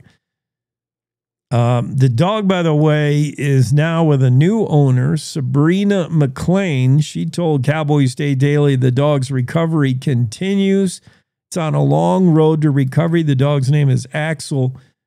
Still has issues that require the dog to take medication daily, but she said he's coming along, trying to get him back to 100% health. He's walking well despite being shot in the leg, shoulder, jaw, and chest. A metal plate removed from his jaw so he can now chew normally, said McLean. Meanwhile, a 2-day trial with a jury in Washakie County District Court convicted Wright of 1 count of cruelty to animals, punishable by up to 2 years in prison, fines of $5,000. A second charge of using a gun while committing a felony also added to the list. The jury convicted Wright on 2 misdemeanors as well. Breach of peace was one of them, punishable by up to 6 months. Wright, in testifying, said that he got to a point where he said the pup Axel, was untrainable, and then at one point the dog had apparently gotten into his heart medication and ate it all. Somehow the dog lived through that experience. That made Wright so angry that was the day he took his firearm and shot the dog 6 times. He said as close as a few feet away, up to 30 feet. This happened on the morning of January 14th. And he apparently texted his ex-girlfriend about the situation and said, he's gone, meaning the dog. He's gone. He ate all my heart meds, and I hope he bleeds out. Oh, boy. I'm sure the jury was privy to that text. Yeah, that's, I don't know. I would, sentencing is upcoming, and I hope it's something fairly stiff. Travel and leisure story today, and this shouldn't be a surprise. Travel and leisure story headlined, we asked 7 travel experts their favorite U.S. summer destinations, and they all picked the same place, the Great American West. Head west, everybody is saying this summer, beginning with Yellowstone. I think this might be the year Yellowstone breaks yet another record in visitation. The record is like high 4 million. I think we hit the 5 million mark by the end of the season for the first time. We'll see. I think there was a record-setting May to start the season. But travel to the West, despite international travel being down, foreign visitors, international tourism is a little bit down. Some people say it's because of the U.S. tariff policies, President Trump, and people are just choosing not to come to the United States. Meanwhile, domestic travel appears to be up, and definitely out in the West, seeing a lot of travel, a lot of positive lodging numbers and tourism in Wyoming, Idaho, Montana, California, all on the list, Oregon, as well as some of the states that could see increase in travel this summer, as just about everybody agrees, from the experts to the families actually packing up and taking a trip, that the West is the place to be. Okay. I think that's pretty correct. I'm seeing a lot of folks in Wyoming. From the legal team representing Troy Lake, the diesel mechanic that's got 1 year in prison for modifying trucks so they run correctly, or his workaround towards EPA mandated emissions on diesel trucks. He's hoping for a pardon and exoneration from President Trump, and we're hearing from Troy Lake's legal team that they're meeting today with Trump's pardon czar today at noon. And yeah, hopefully we've had a little bit of effect here at Cowboy State Daily. We've been talking about this case. Claire McFarland has written about this story, and hopefully it's gotten the attention of somebody. But yeah, good news. The Lake family is going to meet with President Trump's pardon guy. I'm sure there's somebody in charge of recommending to the president, hey, here's a potential pardon that you might want to consider. So that sounds like good news. We, let's see, do we have to take a break here? Yeah, we probably should take a quick break. And we never did get Zachary, did we? Zach, where are you? Let's take a quick break here on the Cowboy State Daily Show with Jake. We'll be right back. To the Teton Range, Cheyenne to Sheridan, Rawlins to Ralston, Cowboy State Daily Morning Show covers the state like no other radio show or podcast. We love Lovell. We're eager to share the stories of Story Will Crow About Crowheart and Yodel Over Yoder. Whether you make your home in Sweetwater, Chugwater, Powder River, or Green River, the Cowboy State Daily Morning Show will make you feel right at home. Jeffrey City, Atlantic City, we see you. Little America, Big Piney, you're on our radar. Howdy, Wapiti, Meeteetse, Shoshone, Ten Sleep, good morning. Welcome, Torrington, Riverton, Wheatland, Lusk, Lingle, Lander, Timber, Casey, Kerwin, Moorcroft, Mountain View, Moose, Fort Bridger, Fort Laramie, Fort Washington, Hannah, Hudson, Hewlett, Dayton, Daniel, and DuBois. We are east of Weston, west of Midwest, north of Newcastle, and south of Sundance. Border to border, we love Wyoming and every one of its communities, bar none. This is the Cowboy State Daily Radio Network. Nestled between Casper Mountain and the North Platte River, you'll find the heart of Wyoming. With a bustling downtown centered around our outdoor haven, Casper is for adventurers, freedom seekers, and rule breakers who find beauty off the beaten path.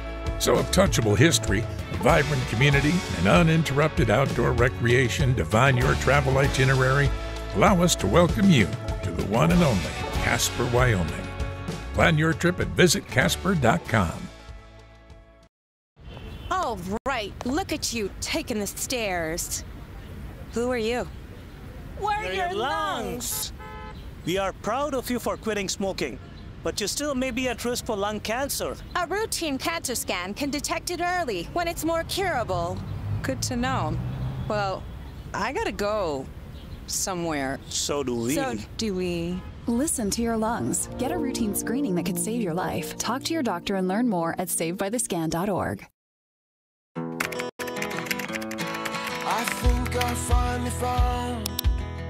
Hey, how you doing? Hey, Mason. Hey, Mason. Got a new house. It's looking pretty cool so far. A place that I call home. I'm teaching Louise how to cook some lasagna. It only takes a spark to make a fire start. It does.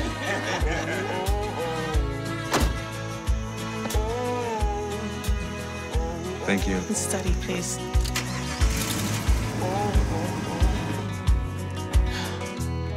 I think I finally found a place to make my own. A place that I call home. This place that I call home.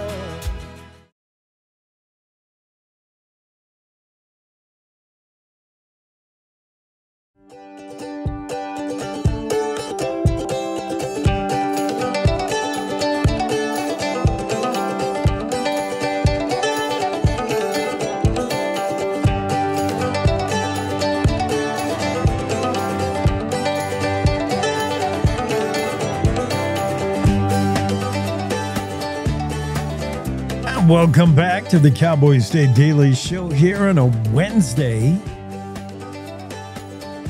Jake Weidman will be joining us shortly. We hope.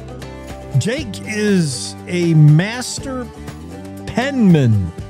You didn't know there was such a thing, did you? There's only 9 worldwide, from what I understand. 9 qualified master penmen.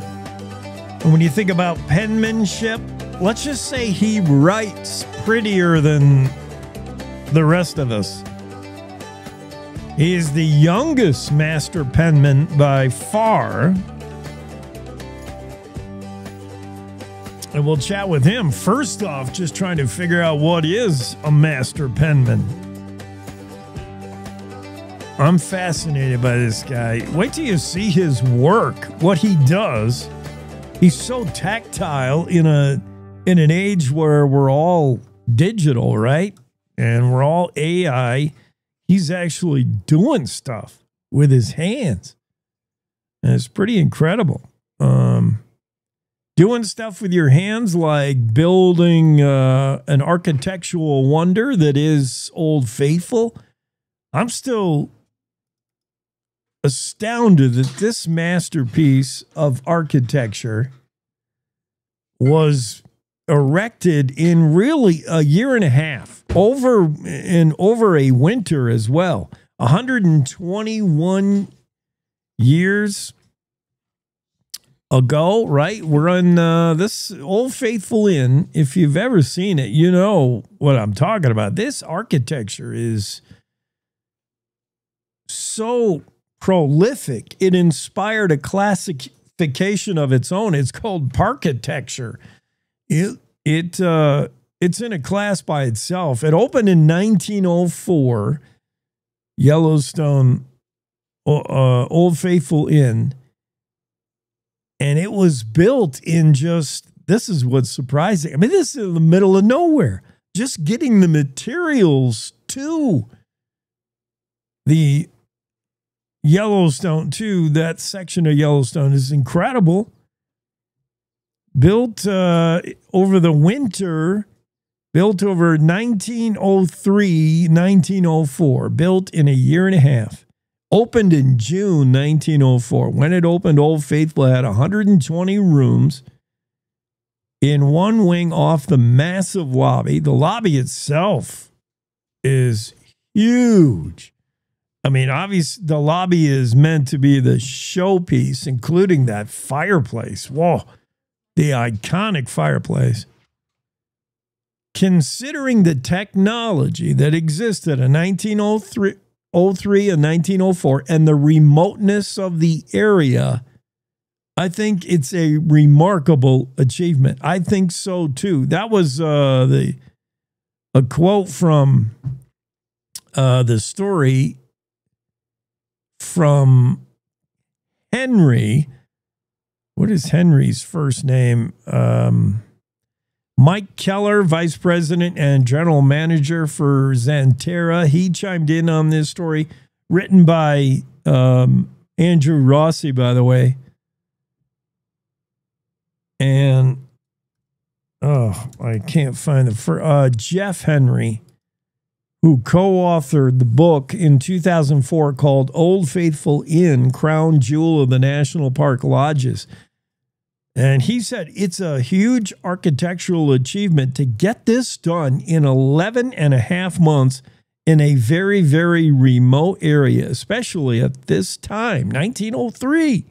He said it's incredible. And I can't agree more. This building, I mean, if you were to do it today, design and build Old Faithful, the Old Faithful Inn, it would take longer, that's for sure. It would go over budget and over time. It's just unbelievable. I mean, it's one of the reasons to visit Yellowstone other than the wildlife, just to see this man-made Old Faithful Inn. Incredible. And the fact they built that thing in a year over the winter, a winter in Yellowstone. Can you imagine trying to do the build over the winter? I'm just looking at some of the photos of this historic, massive building, gigantic, threatened by fires in 1988. This thing was barely saved from those 1988 fires. There was a time there, a few weeks, where they were just spraying water on that thing 24/7 to make sure it didn't burn.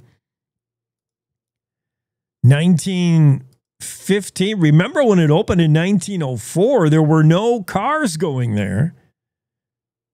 For 12 years from its original opening, there were no motor vehicles that were going to Old Faithful. The only way you were getting there was by horse or foot.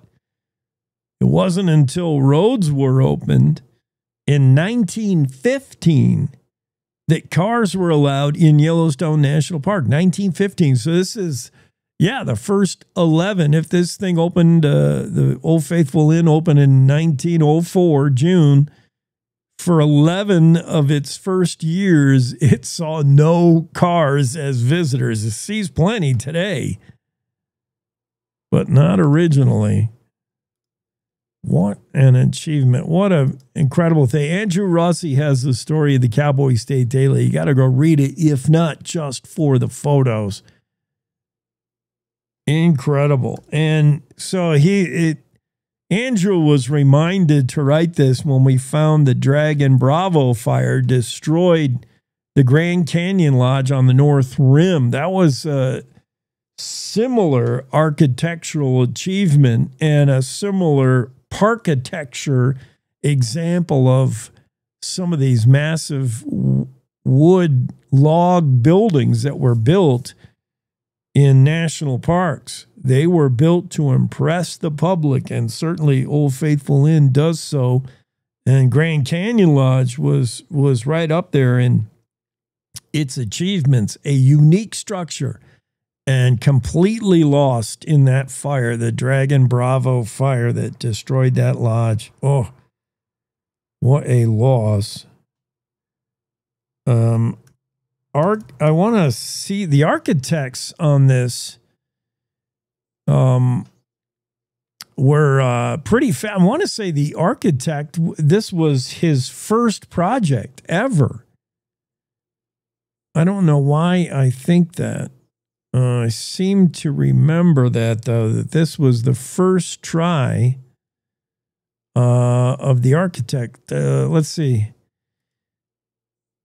Harry Child, president of the Yellowstone Park Company, hired architect Robert Reamer to design and build a new lodge overlooking Old Faithful back in the day. Reamer was just 29 years old, but he understood the assignment, obviously. Fellow architects today list it in their top 10 list over and over. It comes up as being one of architects, your peers judge you and they say, this is one of the finest pieces of architecture you're going to find even today.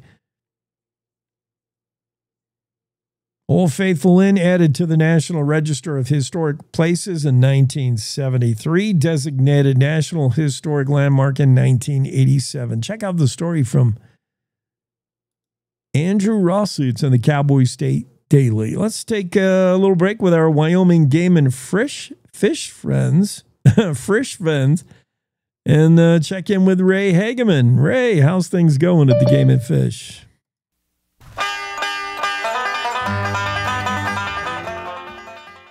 The Game and Fish Commission decides on topics ranging from landowner tags to fishing on the North Platte River. This is the Wyoming Outdoorsman. I'm Ray Hageman. The Wyoming Game and Fish Commission held its regular meeting in Casper in the middle of July, voting on several regulation changes and recognizing local industry and Game and Fish Department employee achievements. The Commission reviewed and approved recommendations to revise Chapter 44, Section 8, Regulation for Issuance of Licenses, Permits, Stamps, Tags, Preference Points, and Competitive Raffle Chances, specifically expanding the definition of immediate family member to include step-family members. Previous proposals to modify required acreage, animal use days, and property interest were removed from consideration after extensive public discussion and feedback. During their discussion, the Commission directed the department to complete an evaluation of all existing qualifying properties within the next 3 years to ensure they continue to meet the requirements of the regulation. An update will be presented to the Commission next year. The Commission also voted to approve recommendations for Chapter 46, Fishing Regulations. These changes prohibit pegged attractors on the Cardwell and Gray Reef sections of the North Platte River. Also, single-point barbless hooks will be required across all 4 special regulation sections, the Miracle Mile, Cardwell, Afterbay, and Gray Reef. These updates aim to reduce severe injuries to fish in heavily utilized catch-and-release areas, addressing concerns that high rates of injured fish are suppressing populations. Changes to Chapter 22, Watercraft Regulation, were also approved. These changes prohibit certain motorized vessels on small Wyoming waterways deemed unsafe for their operation. The recommendations were made in response to increased motorized boat traffic in smaller bodies of water traditionally used by non-motorized watercraft. Following department recommendations, the Commission adopted the majority of the proposals for mountain lion hunting seasons, but based on public comment and discussion, mortality limits for hunt areas 5 and 6 remained where they are for the previous harvest cycle. Chapter 47, gray wolf hunting seasons, were approved as proposed. Personnel from the Game and Fish Sheridan. Wyoming is the cowboy state. From corner to corner, there are so many stories to be told, and more cowboys and cowgirls are turning to the Cowboy State Daily News team to keep them in touch with what's happening both locally and in other parts of Wyoming.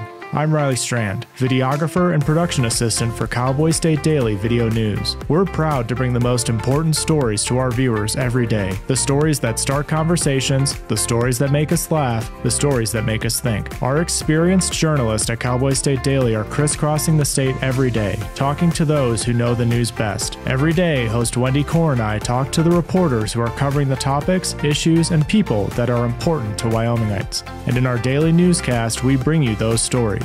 Tune into the Cowboy State Daily video newscast every morning, only on CowboyStateDaily.com. You're listening to the Cowboy State Daily Radio Network. Wyoming is a place of unlimited potential, a place that inspires us to dream. Since 2014, Wyo Lotto has given back over $180 million to our great state through transfers, winnings, commissions, and more. Dollars that have gone directly into your cities, towns, and counties. Dollars that have changed lives and set dreams in motion. Thank you, Wyoming, for a legendary 10 years. We can't wait to dream up what's next.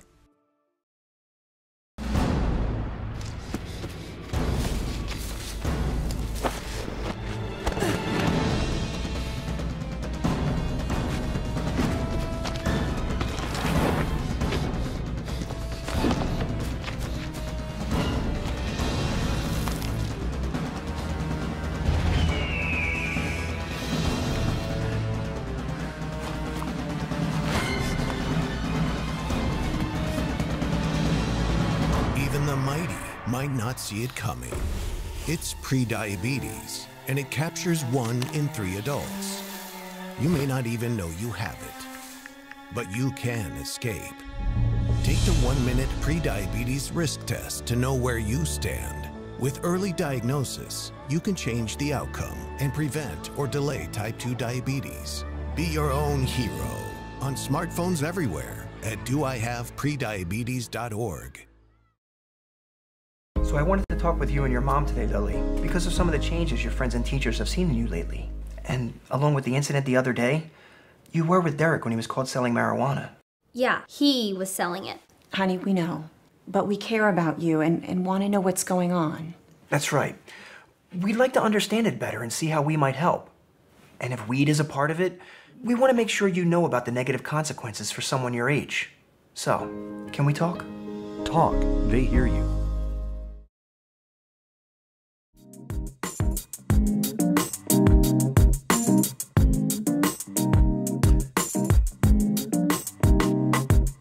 Let's get into the Zoom room again. Welcome into the conversation, Jake Weidman. Is it Weidman or Weidman? It is Weidman. Weidman. That is right. Yep. Jake, so good to have you on. You don't fit in today's world, and we're going to tell people why, man.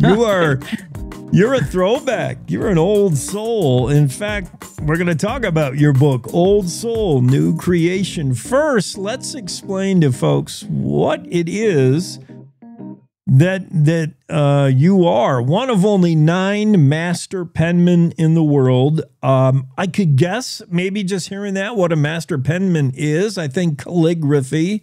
What is it?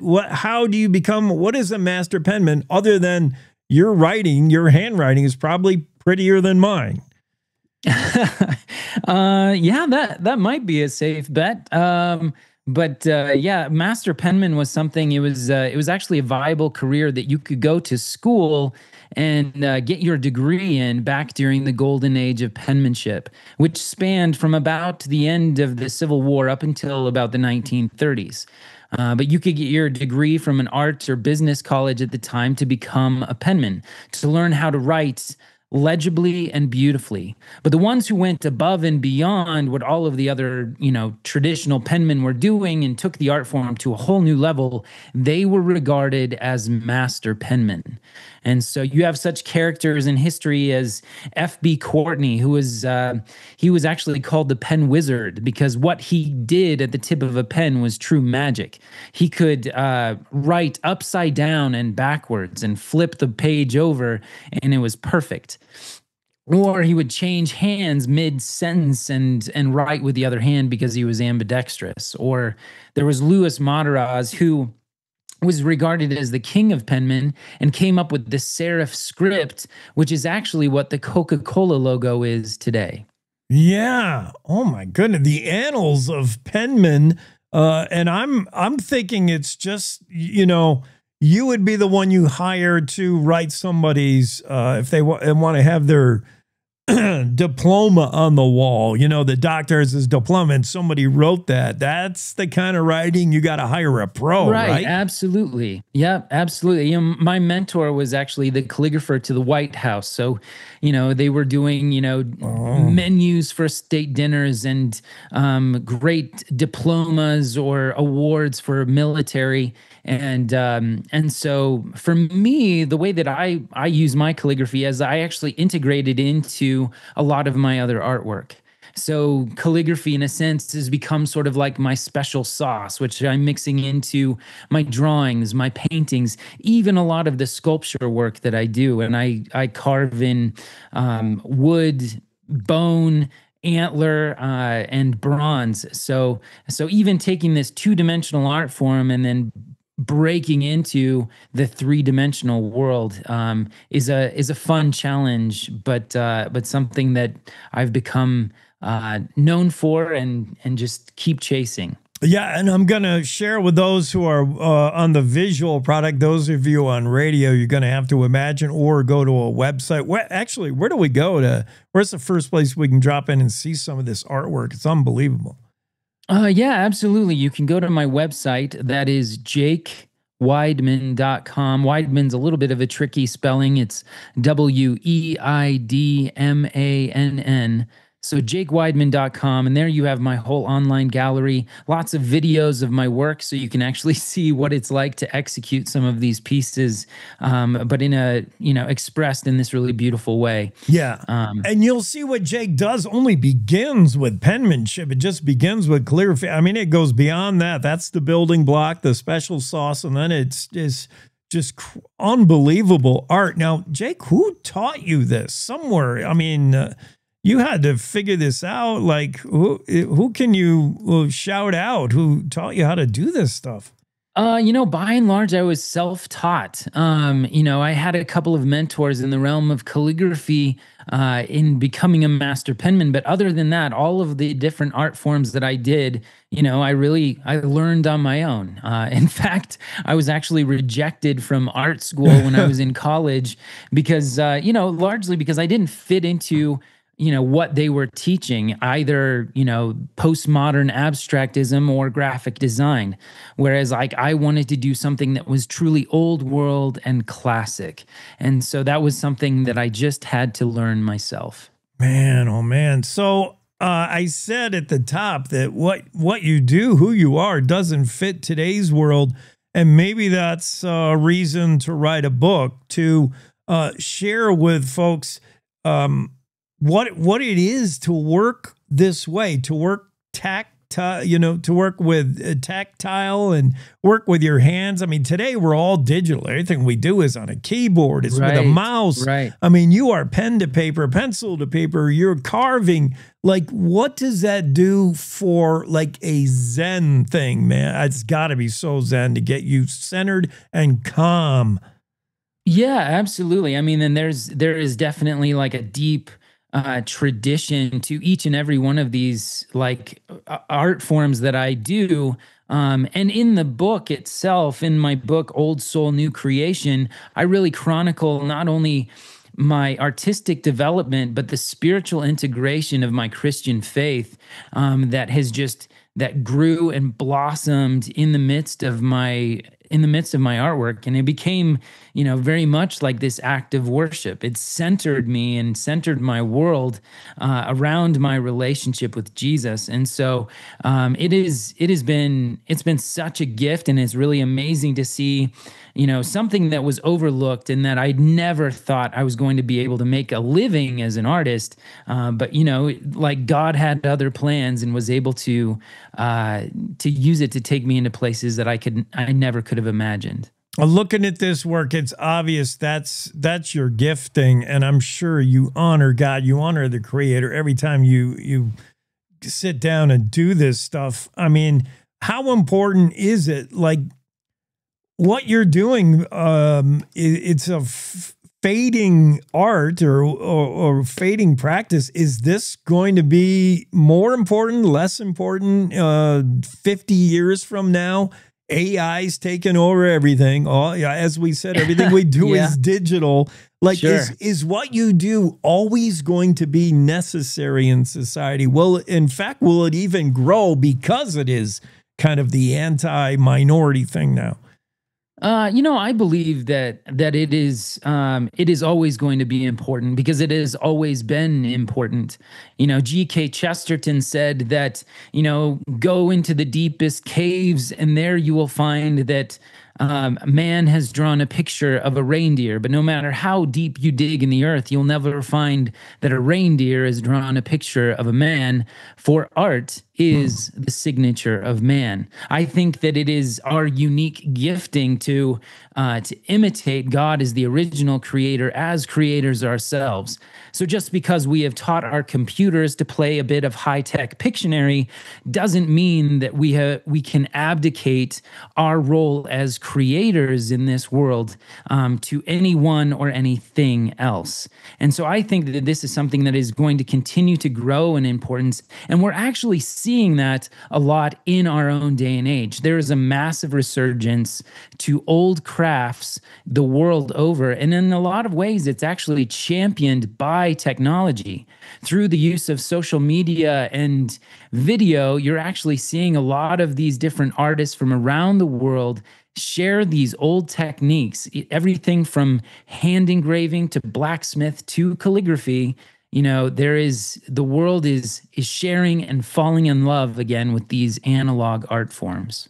We're talking to Jake Weidman. His art is incredible. It's old world. He's one of only 9 master penmen in the world, by far the youngest. Our time running out, Jake, but just a couple more things. One, tell me about how what you do, the practice of what you do, can just slow people down. Today we're sped up, and a lot of us suffer from anxiety. We're all worried about everything. Give me an idea how long it takes to do any one particular piece of yours, and how much patience to watch it come into completion. Yeah, I mean, I'm working on actually the longest piece of my career right now. It's a commission of a family crest carving, and it will take 2 years to finish this one art piece. And, it has a shield and helmet, a stag, a bear, all of these things that are carved separately and then brought together. But you cannot rush the process. And I think that there is a truth that was said by an old art critic of the Victorian age. He says, that which is made quickly will fade quickly, but that which takes a long time to create is promised to last long into the future. And so I think it is very important that in our day and age of speed and disposability, that we actually take time to focus on the things that will last and actually build great intention into those things so that they last long into the future. To think about legacy, to think about lasting truths, and be able to slow ourselves down and spend intentional time to create something that is not disposable, that will not fade over time. Man, you're speaking another language, Jake. You're living in another world. It's it's incredible. I love it. Handmade craftsmanship and that kind of creativity. That's it's old world, it's old soul, but it's not gone. In fact, it'll always be here, I think. Old Soul New Creation, available on HarperCollins. It dropped April of this year. Where do we get it? I'm going to the website, jakeweidman.com. I can probably click on it there, or we can go to Amazon. Where do you suggest we go find this book? Yeah, absolutely. You can get it anywhere books are sold. It's available on Amazon. Signed copies are exclusively sold through my website. But yeah, you can even Barnes & Noble or a lot of the other brick and mortar places are carrying it. Incredible. Cool. We got to have you on again and just show off some of your stuff. Man, take us like through the studio or something. Yeah, absolutely. Man. Anytime. Well, God bless. Have a great day, Jake. Keep doing what you're doing. You're on the right track. Thank you so much. Really appreciate it. You bet. Cowboy State Daily Show. We got to wrap things up here. Thanks so much for joining us. That'll do it for us today. Good morning. This is the Cowboy State Daily Morning Show with Jake. The new way Wyoming wakes up.